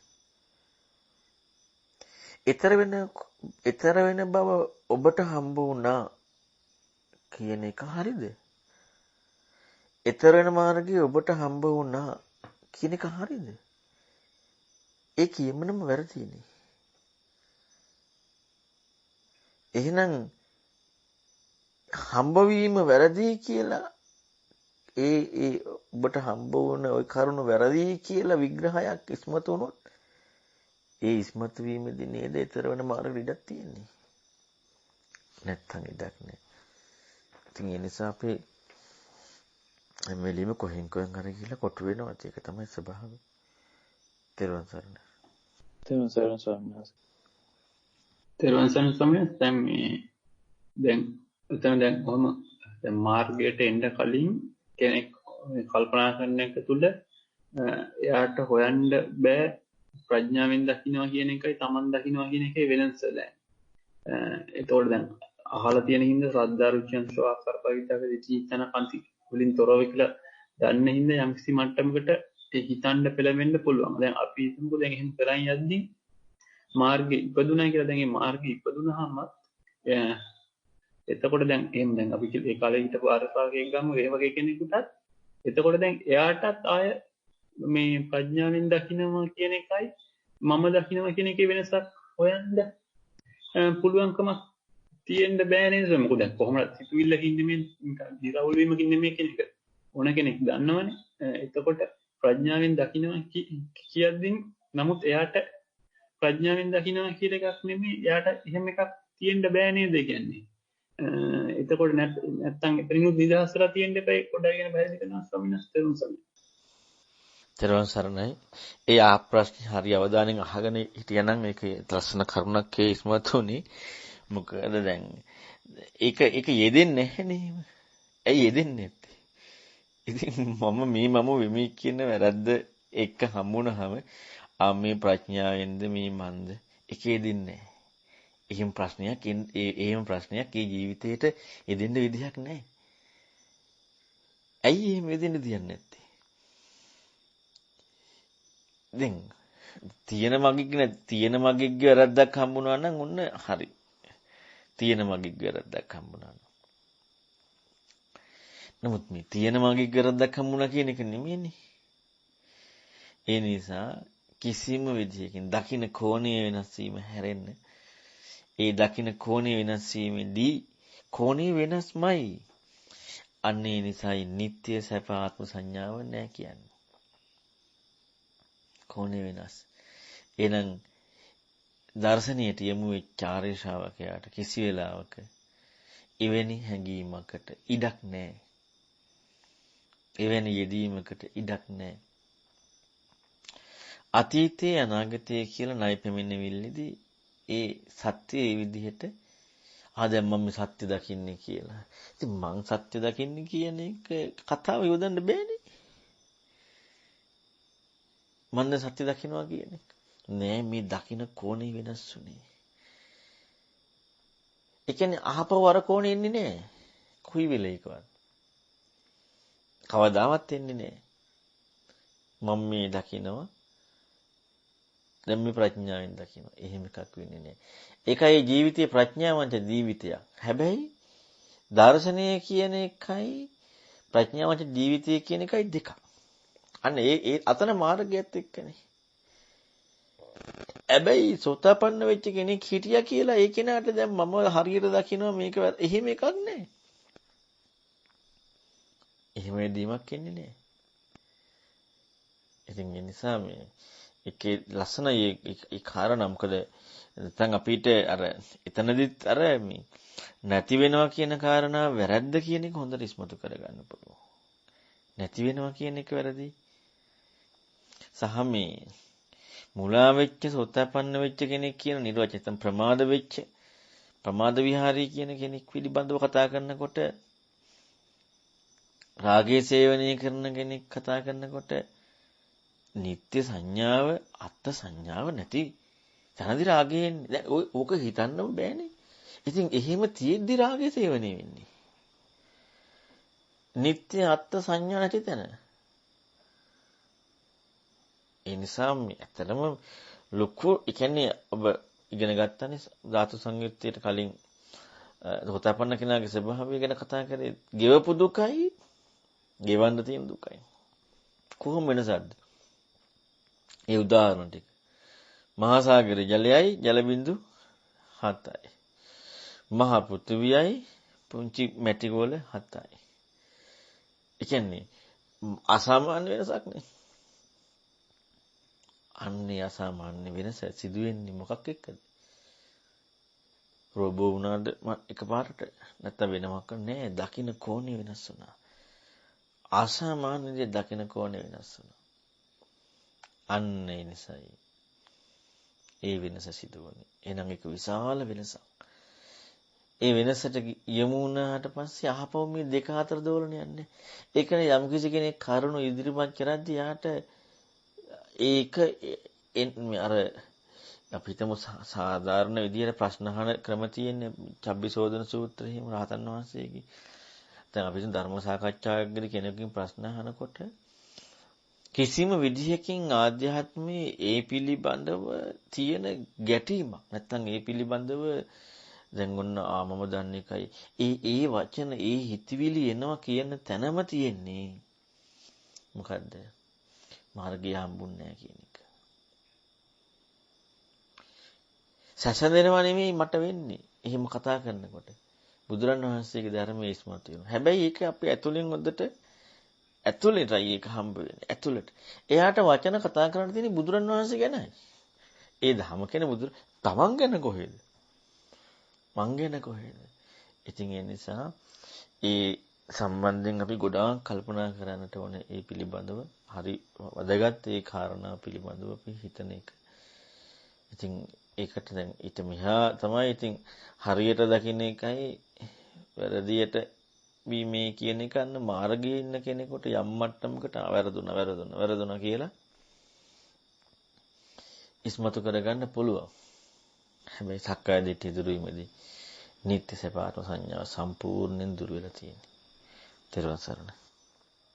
තෙරුවන් සරණයි ස්වාමීන් වහන්සේගේ මේ දේශනාවේ මුල හරියේ ලස්සන කාරණාවක් ගැන මේ භවයයි ජාතියයි එකක්ද නැත්නම් දෙකක්ද කියන අර්ථකථනය යම්කිසි පුද්ගලයෙක් මේ පටිච්ච සමුප්පාදයේ අංග ටික සංස්කරණ වශයෙන් දැක්ක අවස්ථාවක ඒ සංස්කරණවල නිර්වචනය අභිබවා යනවා මිසක් ඒක නැවත තහවුරු වීමක් නොවන සිද්ධියක්ද ස්වාමීන් වහන්සේ එතනින් අදහස් කරේ? පොඩ්ඩක් පැහැදිලි කරනවා. තෙරුවන් සරණයි. ඔව්. ඒ කියන්නේ සංස්කරණයේ මේකයි කියලා නිර්වද්‍ය වශයෙන් තහවුරු වීමක් නෙමෙයි. සම්පූර්ණයෙන් ඒක අභිභව යනවා. එයින් ඈතර වෙනවා. ඒකයි නිරෝධය පිළිබඳව කතා කරන්නේ. සංඛාර නිරෝධ අසංකත සංකත සංඛාර නිරෝධي. එතකොට මේ සෑම දෙයක්ම කතා කරන තැනදී සත්‍ය වෙන්නේ සංඛාරය නෙමෙයි සංඛාර නිරෝධය. සංඛාරයේ සත්‍ය වශයෙන් ඥානීය ඇති වෙනකොට මම අර ඉදත් කිව්ව එකයි අපට අමතක වෙනවා නිරෝධයේ සත්‍යකුත් තියෙනවා කියලා. මොකද නම් දීප නෝ ටිකලකොත් තියෙන්නේ. නිරෝධයේ සත්‍ය අපට ඇයි සංඛාරයේ අබ්බමයම නිරෝධය කියන සත්‍ය මේ සංඛාර සත්‍යයි කියන එකත් එක්කම මේ සත්‍ය ඥානය ඇති වෙනවා කියලා හිතෙන්නේ නැත්තේ. එතකොට ඒක වෙනමයි මේක වෙනමයි කියලා නෙමෙයි හම්බ වෙන්නේ. සංඛාරයේ සත්‍ය වශයෙන් හම්බ වෙනවා කියන්නේ සංඛාර නිරෝධී සත්‍යයි කියලා හම්බ වෙනවා කියන්නේ. ඒ කියන්නේ මේක හතර අවස්ථාවක සිදුවෙන එකක් නෙමෙයි. ඒකත් අභිභවයම හම්බ වෙනවා. ඒකයි අර ඒක ඇත්තටම හරිම අසාමාන්‍ය දර්ශනයක්. අසාමාන්‍යම දර්ශනයක්. ත්‍රිවන් සරණයි. තෙරුවන් සරණයි. දැන් එතනදී ඒ අංග අපි මොකක් හරි එකක් තේරුම් ගන්න යද්දී ඒක තේරෙද්දී ඒක අපිට දැනෙන්නේ විද්‍යාව ඇති වුණා කියලා කියන්නේ ඥානය ඇති වුණා කියලා. නමුත් ඒක අපිට තේරෙන්නේ ඒක හරියට එතන අවිද්‍යාව අහු වුණා නම් විමුක්තිය කියන එකත් හරියව හම්බෙන්න ඕනේ කියලා. නමුත් ඒ අර එහෙම අවාසනාවන්ත ස්වභාවයක් තියෙන කියන්නේ අපිට තේරෙන තේරෙන්න ඥානි කියලා අපිට හිතෙන්නේ. නමුත් ඒක ඥානෙ නෙමෙයි කියන එක අපි ඔළුවට දාගන්න ඕනේ නැත්නම් අනිවාර්යෙන් නැත්නම් නවතින එතන ඉන්නේ සාමාන්‍යයෙන්. එතන ඇත්තටම දැන් අපිට සමහරලාවට සංඛාරයේ දැන් ඊළඟට අපි ඥානය කියලා අපි දාගන්න තැනදී හොඳට හිතලා බැලුවොත් තිබීම කියන්නේ කලින් හම්බවීමයි නැතිවීමයි දෙකම කල්පනා කරන්න පුළුවන්. දෙකම කල්පනා කරන්න පුළුවන්. මොකද අරකක් නම නැති වුනේ. අරකක් තමයි නැති වුනේ ඒකක් තමයි නැත්තේ කියන තැනදිම තියෙන ඊතර වීමක් නෙමෙයි. විමුක්තියක් නෙමෙයි. ඒ කියන්නේ දැන් අපි හොඳට හිතන්න ඕනේ මේක මේ කතා කරන්නේ යම් කිසි වූ මේ ලෝකේ ගෝචර වෙච්ච තියෙන දෙයක් කියන එක නෙමෙයි ඊට වඩා ගැඹුරින් අපට වැටහෙනවා කියන කාරණාව ඔස්සේ අපිට හම්බ වීම. ඔන්න ඕකනේ අතහරින්න අමාරු. දැන් ඔන්න අපි කාමයේ අතහැරියා, සිතුවිලි අතහැරියා. දැන් අපට මේ වැටහෙනවා කියන කාරණාවේදී අපට ඒක හම්බවීමක් කියන එකට දෙන්න හරි අමාරුයි. එයත් හම්බවීමක්මයි. ඒකත් ලැබීමක්මයි. එතකොට ඒක ලැබීම කියන සංකාරයේ තේරුම් ගත්ත කියන එක නැති වුණා. සංඥාව කියන්නේ හඳුනාගත්තා. ඔන්න ඒක දැන් මෙහෙම නැතිවන්නේ. දැන් එතකොට අර සංඥාව කියන හඳුනා ගැනීම කියලා හම්බවීම කියන එක නැති වුණේ. ඔන්න නැති වෙනවා කියන කාරණාව. විමුක්තිය කියනකොට අපට මැනීම ගිහිල්ලානේ. ඇයි අපිට මේ පැත්තේ ඉන්නවනේ කෝ මේ මම වෙමි සක්කාය දිට්ඨිය හම්බෙලානේ. මේ මම වෙමි. එතකොට අනිවාර්යයෙන්ම අපට වෙනමම තැනකට ගිහිල්ලා ඉවරයි. ඉන්නව කෙනෙකුට නැති වෙන්න පුළුවන් කියලා. ඉන්නව කෙනෙකුට නැති වෙන්න ඇයි මට නෙමෙයි ලකුණ තියෙන්නේ. මට ලකුණක් දාගන්න ඕනේ නැහැ කියලා හිතුණට මට ලකුණක් දාගත යුතු කියන හැඟීම තියෙනවා. හරි වෙන්නේ කාටද? හරි වෙන්නේ කාටද? මටනේ. බුදුරන් වහන්සේ හරිවීමයි බුදුරන් වහන්සේගේ ධර්මයේ මට හරිවීමයි. දෙකක්. බුදුරන් වහන්සේ හරිවීමයි බුදුරන් වහන්සේ ධර්මයේ මට හරිවීමයි කියන්නේ දෙකක්. ඒතර හරි වෙන්නේ මට, නිවැරදි වෙන්නේ මට. ඒ තැනදීම බුදුරන් වහන්සේගේ ධර්මයේ හම්බෙලා නැහැ, සක්කාය දිට්ඨිය තියෙනවා. ඒතරින් හම්බෙන්නේ. ඉතින් ඒ නිසා ඒ කාරණාව ගැන හොඳට හිතන්නට ඕන. තෙරුවන් සරණයි. තෙරුවන් සරණයි ස්වාමීන් වහන්සේ. ගැඹුරු නිසා ඉතින් අමාරුයි මේක කොයි පැත්තෙන් හිතලා කතා කරන්නද කියලා.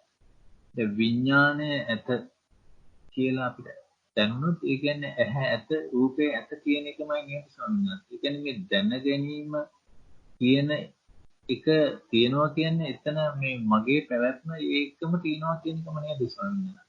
තෙරුවන් සරණයි. තෙරුවන් සරණයි. ඔව් ඉතින් ඇත්තටම ඒ කියන තැනදීම මගේ පැවැත්මමයි තියෙන්නේ. ඒ කියන්නේ මම කියන කාරණාවමයි ඉස්මතු වෙන්නේ. දැන් ඇත්තටම බලන්නකො මේ ගැඹුරු කියලා ඒ අපට හම්බ වෙනවා කියන තැනදීම අපි හිතමු බහින කෙනෙකුට අපි හිතමු විශාල ප්‍රපාතයක් තියෙනවා.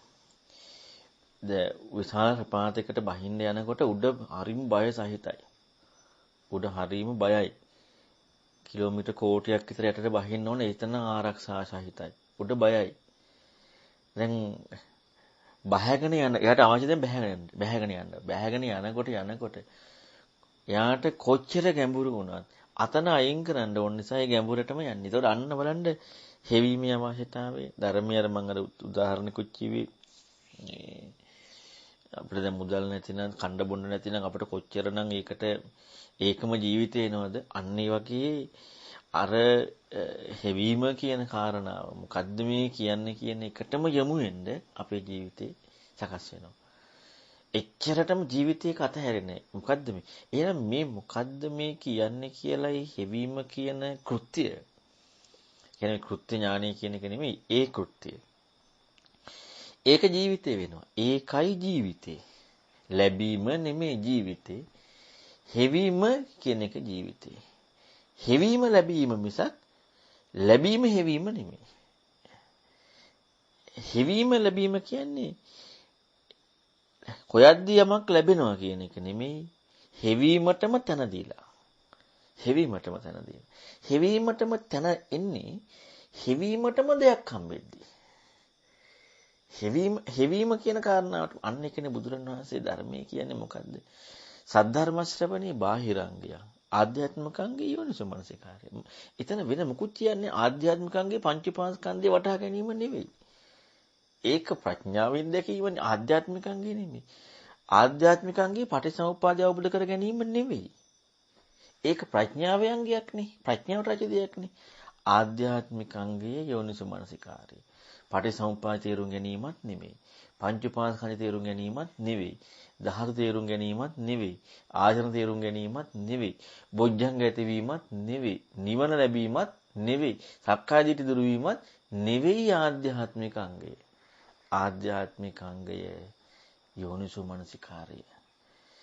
ප්‍රඥාවට හම්බ වෙනවා පටිසමුප්පාදේ, පංචපාස්කන්ධය, ආයතන, ධාතු, සක්කාය දිට්ඨි දුරු වීම, නිවීම. ඒක ප්‍රඥාවේ අංග. ආධ්‍යාත්මික අංග නෙවෙයි. ඔන්න ඔය ටික අපි හොඳට සසඳන්නට වෙනවා. එහෙනම් බලන්න අපට හැම වෙලෙම හම්බෙන්න ඕනේ මොකක්ද එහෙනම්? ආධ්‍යාත්මික අංගය. ආධ්‍යාත්මික අංගයට ඉඩ. ආධ්‍යාත්මික අංගයට ඉඩ නැත්තම් අපට මොකටද පංචපාස්කන්ධයක් ලැබිලා? අපට මොකටද පටිසමුප්පාදයක් තේරිලා? අපට මොකටද ධාතු තේරිලා? ඒ බුදුරණවහන්සේ මේකක් අපට කියන්නේ නැහැ නේ. ඒක අපට තේරුම් ගන්න කියලා. ඒක ප්‍රඥාවෙන් තේරෙනවා කියන්නේ. අපට බොජ්ජංග තියෙනවා කියන්නේත් නැහැ නේ. අපේ සක්කායදිට දුරිනවා කියන්නේත් නෑනේ. ඉතින් බුදුරණවහන්සේ නොකියුව දෙයක් අපට ආවනම් ප්‍රශ්නයක් නේ. බුදුරණවහන්සේ කිව්වේ ආධ්‍යාත්මික යෝනිසෝමනසිකාරය. යෝනිසෝමනසිකාරය. ප්‍රඥාවට යර ටික. එහෙනම් අපට හැම වෙලෙම ධර්මයක අර ගැඹුරු භවයේදී බහින තැනමයි බහීමමයි හම්බ වෙන්නේ. හම්බවීම නෙමෙයි බැහිමම හම්බ වෙනවා. මහන්සිය කියලා හිතනොත් බහින්නේ නැහැ. එතකොට ඉවරයි. බැහිමම දිගටම හම්බ වෙනවනේ. අන්න ආධ්‍යාත්මික අංගයේ යෝනිසෝමනසිකාරයට ඉඩ හැම වෙලෙම හම්බ වෙනවා. ඉතින් ඒ නිසා ගැඹුරු බව හම්බ වීම එකමයි අපිට එතනින් එහාට යන්න තියෙන්නේ. ගැඹුරු බව හම්බ වෙනකොට පටිසමුප්පාදය හම්බ වෙනවනේ. එයාට බුදුරණවහන්සේගේ වාද්‍යාත්මකම් කියන්නේ එන්න ඉඩ නැහැ. ගැඹුරු බව හම්බෙන්නේ නැතුව පටිච්චසමුප්පාදය හම්බෙන්න ඕන. ධාතු හම්බෙන්න ඕන. ආයතන බොජ්ජංග සක්කාය දිට්ඨි දුරු වීම නැත්නම් බෝධිපාක්ෂ ධර්ම නිවන. එතකොට මොකද නැති වෙන්නේ? එයාට හම්බෙන්න, Tamanට හම්බෙන්න ඕන ආධ්‍යාත්මයට යෝනිසෝමනසිකාරණයක් ඕවා නෙමෙයි. යෝනිසෝමනසිකාර ඉඩ නැති වෙනවා. එහෙනම් යෝනිසෝමනසිකාරට ඉඩ හැම වෙලෙම මේ ගැඹුරුයි කියන කාරණාවත් එක්කමයි ඉස්මතු වෙලා ඉන්නේ. තෙරුවන් සරණයි. තෙරුවන් සරණයි ස්වාමීන් වහන්සේ. මේ දැන් අර කාම ස්වභාවයේ පැවැත්ම අපි එතනින් ගිහ කාම ධාතුවේ පැවැත්ම ඒ විදිහට ගත්තොත් දැන් ඒ කාම ස්වභාවය කියන්නේ දැන් කාම සංකල්පය නෙමෙයිනේ. දැන් අර නෝ වේදනාන අනත්ත කියලා එහෙම තිබි සූටි වගේ ඒවයි දැන් මේ ගන්න අනිස්පාශනානත් වෙන වේදනානානත්ය වේදනානානත්යෙන් ඒ ස්පර්ශනානත් එහෙම වෙන්නේ නැහැ කියලා කියන්නේ ඒ වගේ දැන් සාමාන්‍යයෙන් කාමයේ දුරු කරන ප්‍රතිපදාවට වඩා ඒතකොට බලපුවාම දැන් කාම ධාතුව හැම වෙනතු කාම සංකල්පය දුරු කරාට කාම ධාතුවේ පැවැත්මට ඉඩ තියෙනවා. එතකොට තනිකර මේ අනාගාමී කෙනෙක් දක්වා යනවා කියන්නේ එතකොට මේ කාම ධාතුවේ පැවැත්ම කියන්නේ මොකද්ද? කාම සංකල්පය කියන එක නෙමෙයි කාම ධාතුව කියන එකටම ඉඩ දීලා නැහැ. ඒතකොට දැන් මේ කාම ධාතුව කියන එක නම් එතකොට කාම ස්වභාවය කියන රූප ස්වභාවය කියන එක කියන්නේ රූප ස්වභාවයෙන් ආ රූප ධානය නෙමෙයි කාම ස්වභාවයෙන් ආව මේ කාම සංකල්ප නෙමෙයි ඒ ධාතුව කියන එක එතන ඒ කියන්නේ ප්‍රඥාවෙන්ම දැකලා තමයි එතන ඒක දුරු කරන්න වෙන්නේ. මොකද එහෙම අපිට හොයන්න බෑනේ. මොකද ඒක සංකල්පකින් වත් ධානයේ තේරුම් ගත්තට අර කාම ස්වභාවය කියන එක එහෙම අහුවෙන්නේ නැහැ. ඒකට ඒක හරි ගැඹුරු නේ සම්මස් පොඩ්ඩක් හරි ඉතනසන්. ඊටවසන් ඔය ඇත්තටම ඒක ගොඩාක් ගැඹුරුයි එතන. දැන් අපි ගොඩක් වෙලාවට ධ්‍යාන නැති වුණාමනේ අපි දකින්නේ. ධ්‍යාන නැතිවීමට අපි දකිනවා නිරෝධය නැතිවීමක්. ධ්‍යානය කියන එකට නෙමෙයි. කාමයේ දැන් අපි රාගේ නැතුන හතර වෙනවා ෂෝක්. දැන් මට රාගේ නැහැ. මේ ඒ රාග නැතිවීම කියන එක ලෝකේ සංකල්පයක් නැති වෙන එක. දැන් මේ රාගය කියන කාරණාව ඇතිතැනදී කාම ධාතුව සංකල්පය කියන එක නෙමෙයි කාම ධාතුව පැවැත්ම. කාම ධාතුවේ පැවැත්ම. කාමයේ පැවැත්ම කියන්නේ ධාතු ස්වභාවය කාමයේ කියන්නේ. එහෙනම් ඒ ධාතුවේ පැවැත්ම කියන කාරණාව ප්‍රත්‍ය එක්ක උපදින ආකාරයේදී ජාතිය කියලා මේක දකිනකොට මේ දෙකම ඉක්ම වෙන ප්‍රතිපදාවක් හම්බ වෙනවා කියන්නේ අන්න අසාමාන්‍ය යේ හැකියාව. ඒ නුවණ ඒ දර්ශනය අපිට තියෙන හැම වෙලෙම අර හම්බ වෙච්ච ස්වභාවය හම්බෙන්නේ නැහැ නේ කොහොමද අපට හම්බ වෙන්නේ සංකල්පයනේ. දැන් අපි සංකල්පයේ හම්බ වෙලා ඒකෙන් න්යාය ධාතුව කියන පැත්තට යන්නේ සංකල්පයෙන් මේ පැත්තට ඇවිදින්න. නමුත් සංකල්පයේ කවදාමත් වෙන්නේ නැහැ කියනවා සංකල්පයෙන් නෙමෙයි ධාතු නානත්වයේ තියෙන්නේ. පසනානත්වයේ තියෙන්නේ. ධාතු නානත්වයෙන් පසනානත්වයේ සංකල්පනානත්වයේ තියෙන්නේ. මේක වෙනස් වෙන්නේ නැහැ අනිත් පැත්තට යන්නේ නැහැ. නමුත් අපි අරකින් තමයි යන්න හදන්නේ හැම වෙලෙම කාම සංකල්පයෙන්. එතකොට දැන් භවයේ කියලා පැවැත්ම විග්‍රහ කරන්නෙම මේ පැවැත්ම කියන එකට සංකල්පය කියන එක නෙමෙයි. සංකල්පය කියන කාරණාව වෙනකොට අන්න හම්බෙලා තියෙනවා මොකද්ද? මේ යමක් කියන නිර්වචනය පහළ වීම. එතකොට බලන්න එහෙනම් ಜಾතියට හොයාගෙන යද්දි භවය කියලා බුදුරණවහන්සේ දුන්න විග්‍රහය අඩුම තරමේ අපට අපේ ගෝචරයෙන් අපට හම්බෙන කාරණාවකින් එය පටිසමුප්පාදේ නොදකවත් තේරුම් ගන්න පුළුවන් වෙයිද කියලා. එතනින් එහා ඒවා කොහොම වෙයිද තව? එතනින් එහාට එක තව කොහොම වෙයිද? ජරා මරණ ටික නම් ජාති ටික මොනවා හරි එකක් එක හම්බ වෙනවා. දැන් බුදුරණවහන්සේ විග්‍රහ කරපු ඒ කාරණාව ඒ කියන්නේ ඒකට අසහාය නුවණ අන්න ඒක තමයි. හැබැයි ඉතින් මේ හැම එකක්ම කල්පනා කිරීම ප්‍රධාන වෙලා අපි යොමු වෙනකොට ඒකත් එක්ක නුවණ මෝරනකොට මේ හැම එකම දකින්නේ ප්‍රත්‍යනේ වෙන එකක් නෙමෙයිනේ. ප්‍රත්‍ය දැකීමේදී අන්න යාට මේ ඊතර වීම හම්බ වෙනවා. අනිත් කෙනාට ඒක හම්බෙන්නේ නැහැ. කාමයන්නේ අනිත්‍ය වශයෙන් දකින්නේ කියන්නේ කාම සංකල්පයක් කියන්නේ කාමී කියන්නේ සංකල්පයන්නේ. කාමී කියන්නේ සංකල්පමය රාගයක්. ඒක නෙනිච්ච දකින්නේ ලෝකයා. නමුත් ධාතු ස්වභාවය නෙමෙයිනේ. බුදුරණාහි වෙන්නන්නේ ධාතු ස්වභාවයත් එක්ක පැවැත්ම කියන නිර්වචනය. එහෙනම් ඒක ගොඩාක් ගැඹුරුයි. අපට කොනක් නොපෙනෙන හිතිල්ලක් තමයි ඉතුරු වෙන්නේ. කොනක් නොපෙනෙන හිතිල්ලක්. කොනක් පේන්නේ අපිට ටාගට් එකක් පේනවා නම් අපි ටාගට් එකට යන්නේ. ටාගට් එකක් නොපෙනෙන හිතිල්ලක් තියෙන්නේ. හිතන්න දෙයක් තියෙන. ටාගට් එකක් නොපෙනෙන. එතකොට හිතලා ඒ හිතීමේ අවසානයේදී ටාගට් එකක් අවසානිකුත් නැහැ. ඊතර වුණා කියන්නේ ඒකයි. මම නැත්තම් ටාගට් එක කරා ගිහින් දෙන්නේ. තෙරුවන් සරණයි. තෙරුවන් සරණයි ස්වාමීන් වහන්සේ. දැන් අර ධාතු නානත්වයෙන් ස්පර්ශනානත්වයේ ස්පර්ශනානත්වයෙන් වේදනානානත්වයේ කියන මේ පැත්ත දැන් බුදුරජාණන් වහන්සේ පෙන්නපු පැත්ත ඒක පටිච්ච සමුප්පාද දර්ශනය. ඒ කියන්නේ ඒ පැවැත්ම සිදු වෙන ආකාරය. නමුත් දැන් අපිට පුජ්‍යලයක් විදිහට තමයි මේක මුණ ගැහෙන්නේ. අපිට මුණ ගැහෙන්නේ ඉස්සෙල්ලාම වේදනාව. වේදනාවට ප්‍රකට සංසිද්ධිය. ඒකට හේතුව ස්පර්ශය. ඒක ඇති උනේ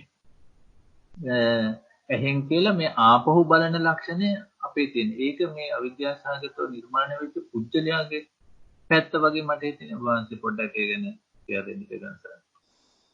චරණසන. ඔව් ඒක තමයි ඇත්තටම ලෝකයේ ගත්තහම අනිත් පැත්තට බැලිල්ලක්මයි තියෙන්නේ. දැන් අපට හැම වෙලෙම මේ අර හොයන්න ඕන කාරණාව කියන එකට එහා ගිහිල්ලා ඒ හොයන්න ඕන කාරණාව දෙයක් වෙලා ඒ දේ හොයනවා. අන්න එකයි තියෙන්නේ. ඇත්තටම දැන් අපි දැන් බුදුරණවහන්සේගේ ධර්මයේ ඉගෙන ගන්න යමුනහම එතනදී අපට හොයන්න ඕන කාරණාව දෙයක් වෙලා ඒ දේ හොයන්න යමු වෙනවා. මේකේ කියපු නිවැරදිවම කාරණා මොකද්ද කියන එකට. ඒ හිවීමේ ක්‍රම දෙකක් තියෙනවා. කියපු දේ මොකද්ද කියන කාරණාව නිවැරදිව හිවීමයි හොයන්න කියපු දේ ඒ කියන්නේ හිවීමට දුන්න කෘත්‍යයක් නේ. හරියට මේ වගේ බුදුරණවහන්සේ ධර්මයේ දුන්නේ හරියට මේ ඒකට සරල උදාහරණයක් හරියට ගැලපෙයිද කියන්න බෑ. ඒ කියන්නේ කියලා දීවීම හරියට ඩ්‍රයිවිං කරන්න කියලා දුන්නා වගේ. ඩ්‍රයිවිං කරන්න වාහනය. කියන්නේ ඩ්‍රයිවිං කිරීමට යම් කිසි දෙයක් දුන්නා වගේ. හැබැයි ඒ කියපු දෙයින් ඩ්‍රයිවිං කරන්න. හැබැයි කියපු කාරණාව මොකද්ද කියන කාරණාව නැත්තම් ඒ කියපු කෙනා ගැන නැත්තම් ඒ දැන් අපි ගත්තොත් මෙහිම ඩ්‍රයිවිං කරනකොට මෙහෙම තියෙනවා ක්ලච් එක තියෙනවා මේ දැන් ඒක පිළිබඳව අපි දැන් මේක කොහෙද හැදුවේ මොකද්ද මේ කියලා අපි මේ ඒව ගැන හොයන්න ගියොත් එහෙම ඩ්‍රයිවිං කරන කාරණාවට යන්න බැරි වෙනවා. අන්න ඒ වගේ මේ බුදුරණවහන්සේ දුන්න ධර්මයේ තුලදී තියෙනවා කියපු කාරණාව තුලදී හිතන්න ඕන විදිහ ඉපදෙන හැටි.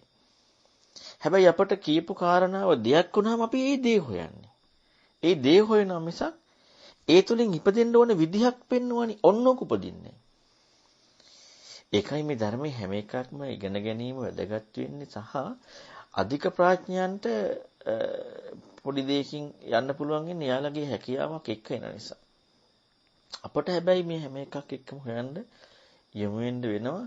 එතකොට එහෙනම් බලන්න ධර්මයේ අර මම හිතන්නේ කතා කරේ අර සූත්‍ර ටිකේ හරියට පද ව්‍යංජන ටික ඊළඟට හරියට අහන එක ඊළඟට හරියට දරා ගන්න එක මනාව කොච්චර වැදගත්ද ධර්ම අවබෝධ කරන්න. එහෙම නැත්නම් ධර්ම අවබෝධ කරන්න බෑ. අපි හැම වෙලෙම අර හම්බෙච්ච කාරණාවෙන් පස්සට එනවා.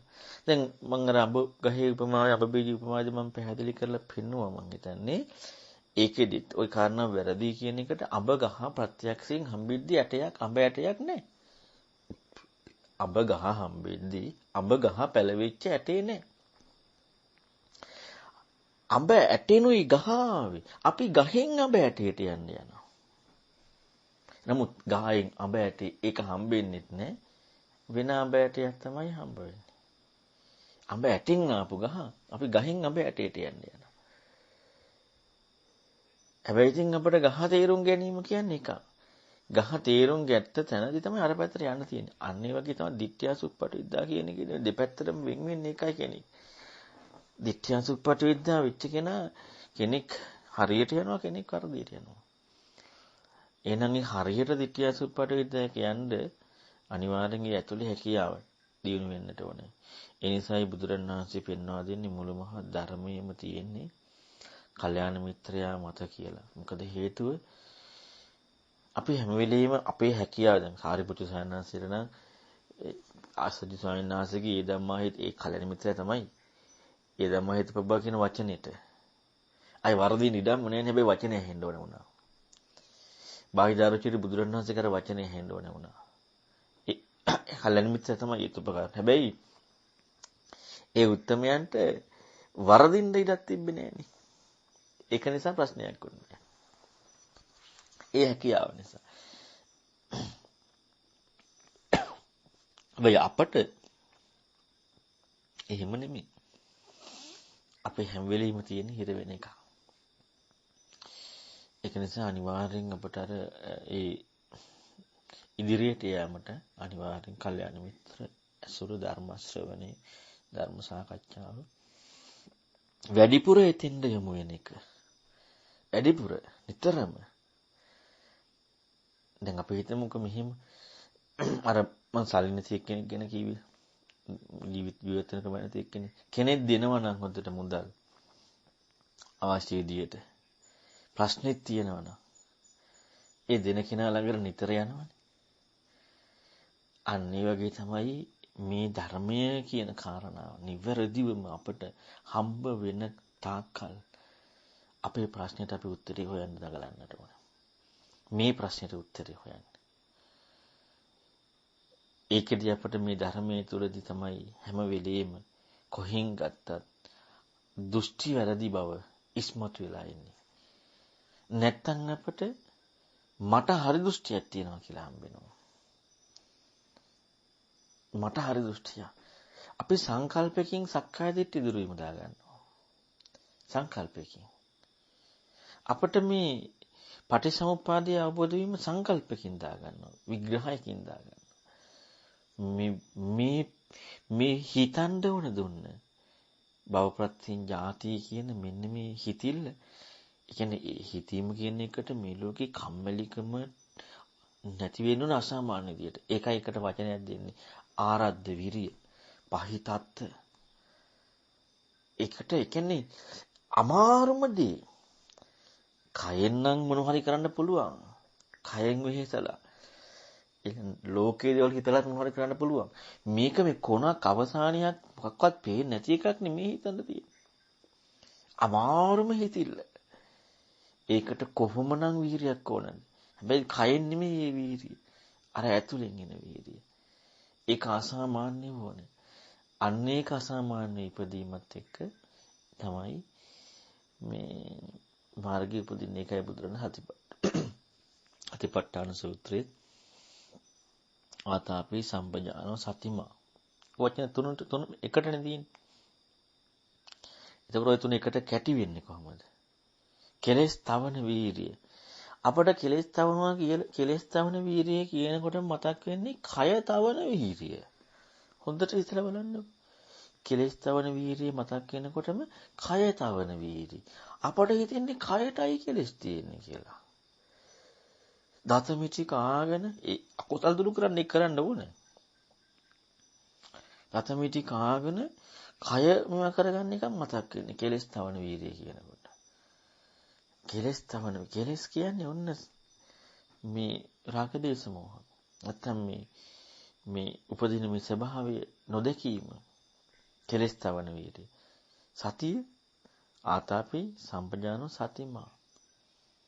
සතිය සිහි ඒකෝනේ. නුවණ. ওই තුන එකට යන්නේ. ওই තුනෙන් එකක් හරි අඩු වෙනවනම් වෙන්නේ නැහැ. ඇත්තටම එකක් කඩුණා කියන්නේ අනිත් ඒවල් කතා කරන්න වෙන්නේ වෙන කෝණකින්. වීර්ය අඩු වුණා නම් නැති වුණා නම් ප්‍රතිපදාවේදී කෙනෙක් කියන්නේ කතා කරන තැනදී මට ප්‍රඥාව තියෙනවා සිහිය තියෙනවා වීර්යය නැහැ. ඒ ප්‍රඥාව වීර්යය වෙන කාගේද එකක් වෙන කොහෙද එකක්. මට වීර්යය නැහැ මට මේ ප්‍රඥාව නැහැ වීර්යය සිහිය තියෙනවා. ඒ වෙන එකක්. මට සිහිය නැහැ වීර්ය ප්‍රඥාව. නැත්නම් මට ප්‍රඥාව විතරයි අරවන්නේ. ඒ වෙන මොනවා හරි වැටහීම. හැබැයි මේ කරුණු එකනම් ඔක්කොම එකට යන්නේ ප්‍රතිපදාවත් එක්ක. ඉතින් ඒ නිසා මේ මේ හැම වචනයක් එක්කම දුන්නේ අර්ථය මොකද්ද කියලා බලන්න ඕනේ. ඒ වචන එක්ක දුන්න අර්ථය අපි තේරුම් ගත්ත අර්ථය නෙවෙයි. අපේ කෝණයට දාගත්ත අර්ථය නෙවෙයි. ඉතින් අපි තේරුම් ගත්ත වාචික අර්ථය නම් ඒ වචනේට අර්ථය සමාජෙ තිබුණානේ ආතාපි කියන එක. නැත්නම් බුදුරණවහන්සේලා මවපු වචන නෙමෙයිනේ. දැන් බ්‍රහ්මජාල සූත්‍රයේ ඔක්කොම තියෙන්නේ අප්‍රමාදීව කෙලස් තවන වීරියෙන් භාවනා කරපු අය. දෘෂ්ටිගතික වෙන්නේ. ඉතින් මේ වචන ටික ඒ විග්‍රහ ඒ කරන ඒකට අර්ථයක් තියෙනවා සමාජයේ. ඒ අර්ථයම නම් බුදුරණවහන්සේ කිව්ව වචනයටත් අපි දාගන්නේ අර්ථය. ඉතින් අර අනිත් අය දන්න ටිකමනේ දන්නේ. කොහෙද බුදුබණ හම්බෙන්නේ? එතකොට බලන්න නම් මේ නිවන් දකින මාර්ගය කතා කරනකොට ඒ සියලු දේ තුල අර්ථය භාග්‍යතුන් වහන්සේ පෙන්නපු ඒ ප්‍රායෝගිකත්වයේ අර්ථයට යොමු වෙන්නට ඕන. ඒක අමාරුයි. නමුත් ඉතින් අමාරුවෙන් හරි ඒකටම යොමු වෙන්න ඉපේ. එතකොට තමයි හැම වෙලෙම ඉතින් බුදුරයන් වහන්සේ විතරක් හම්බෙන්නේ. කොහොම උත්තමයේද මෙච්චර මෙහිම දෙයක් තනියම අවබෝධ කරලා කියන්න බැරි දෙයක් දේශනා කරා කියන එක. බුදුරන් වහන්සේ හැරෙන්න මේ ලෝකෙ වෙන කිසි කෙනෙක් හම්බෙන්නේ නැහැ. දෛතරුවන් සන්නේ.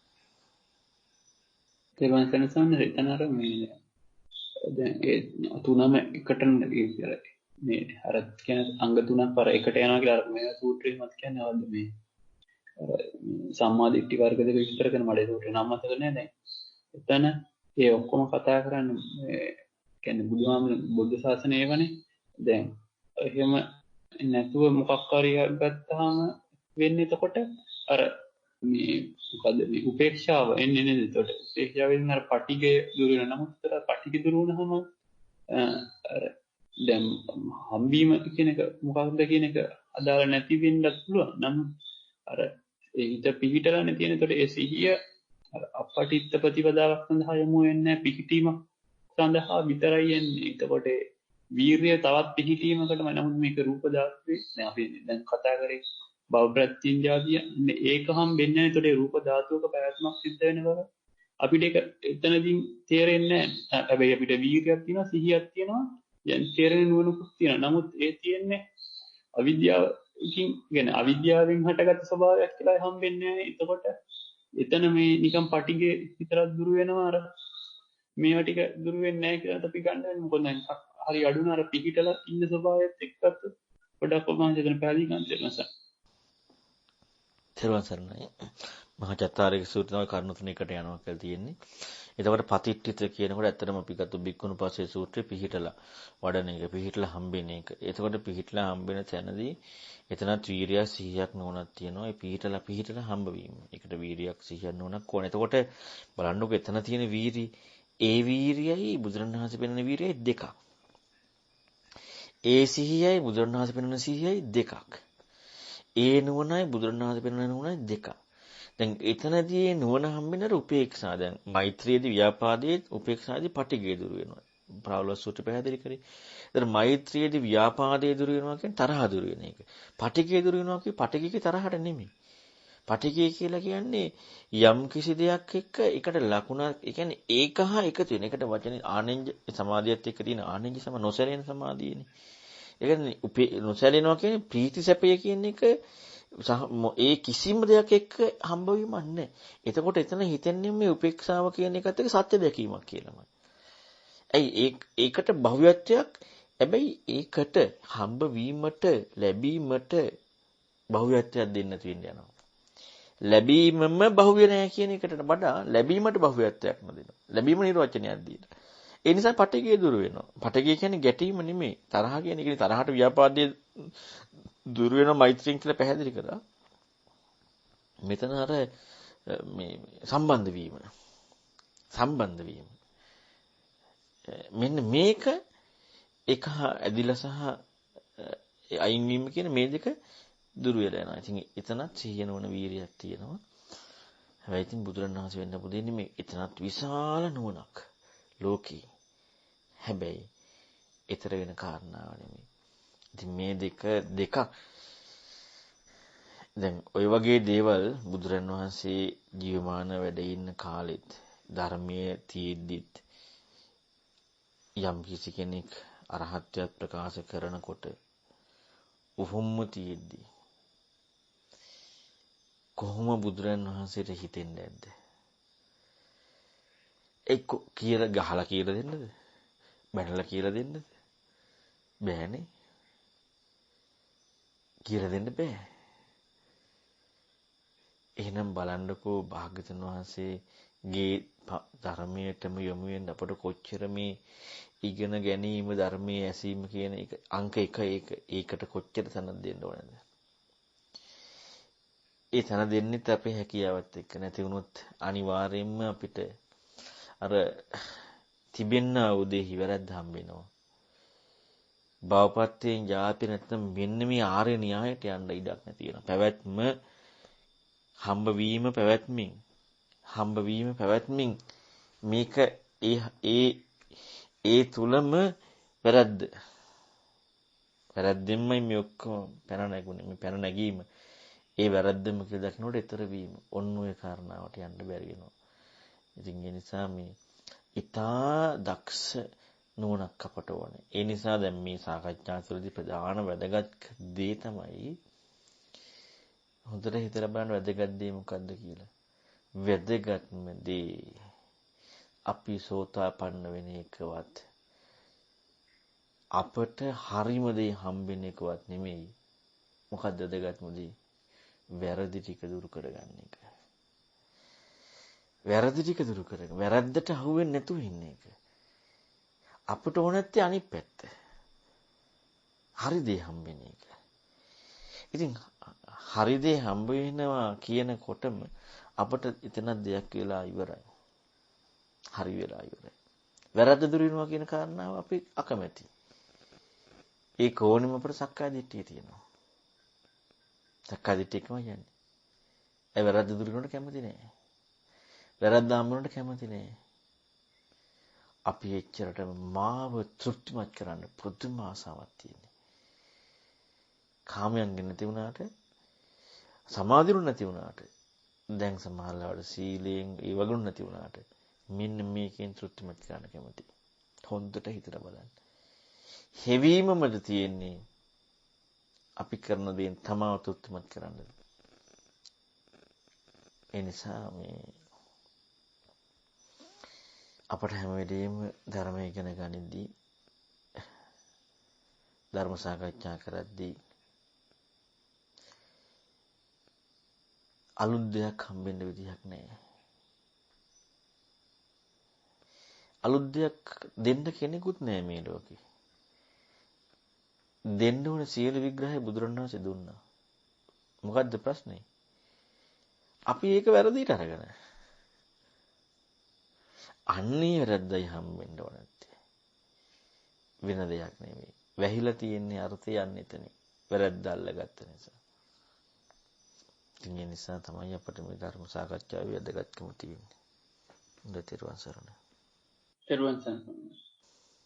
අපි එහෙනම් අවසන් කරමු. මොකද මේ මම අර එක දිගට කාලයක් කතා කරපු නිසා උගුරමාරුකුත් ආවනේ. ඒ නිසා අපි ගොඩාක් කියලා කතා නොකරොත් මේ වගේ දීර්ඝ කාලයක් ප්‍රශ්න සාකච්ඡා නොකර ඉන්න තියෙන දේ අඩු වෙලා යයි. නැත්නම් ආයෙත් දිගටම කතා කරන්න කිව්වොත් ගොඩක් කියලා මේ අමාරු හැදෙන්න පුළුවන්. ඒ නිසා මේ අපි අවසන් කරමු. තව මම හිතන්නේ හෙටත් අපිට පුළුවන් කතා කරන්න. එහෙනම් මේ අද දවසේත් ඇත්තටම මේ අසාමාන්‍ය ගැඹුරු බුදුරන් වහන්සේගේ ධර්මය අපි සාකච්ඡා කරේ. ඒකේ ගැඹුරු බව හම්බෙන්න අපට දුකක් නෙවෙයි එන්න තියෙන ශ්‍රද්ධාවක්. ඒකත් එක්ක තමයි අපිට ඉදිරියට යන්න තියෙන්නේ. ඒකයි ශ්‍රද්ධාවේ පිහිටීම තමයි හැම තැනම තියෙන්නේ. ඉතින් ඒ නිසා අපි අද දවසේ මේ රැස් කරගත්ත සියලු පින් විශේෂයෙන්ම මේ බුදුරණවහන්සේගේ උතුම් බුද්ධානුභාවය, ධම්මානුභාවය, සංඝානුභාවය ඉස්මතු වීමෙන් සහ මමත් මේ ධර්ම කරුණු මම ඇත්තටම මේ ඒ දහම තියෙන කාරණාවම බුද්ධ වචනයම ඉස්මතු කරන්න ඕන හැඟීමෙන් කතා කරන්නේ. ඉතින් ඒ සියලු සත්‍යානුභව බලයෙන් එයකින් අපි මේ රැස් කරගත සියලු පුණ්‍යානුභව බලයෙන් සහ අපේ මෛත්‍රී අනුභවී මේ ලෝකයට මේ ලංකාදීපේ උදා වී තිබෙනා වූ මේ කොරෝනා වදුරින් සියලු දෙනාටම දුරු වී සතුටින් වාසය කරන්න හැකියාව ලැබේවා. සියලු දෙනාට තෙරුවන් සරණයි.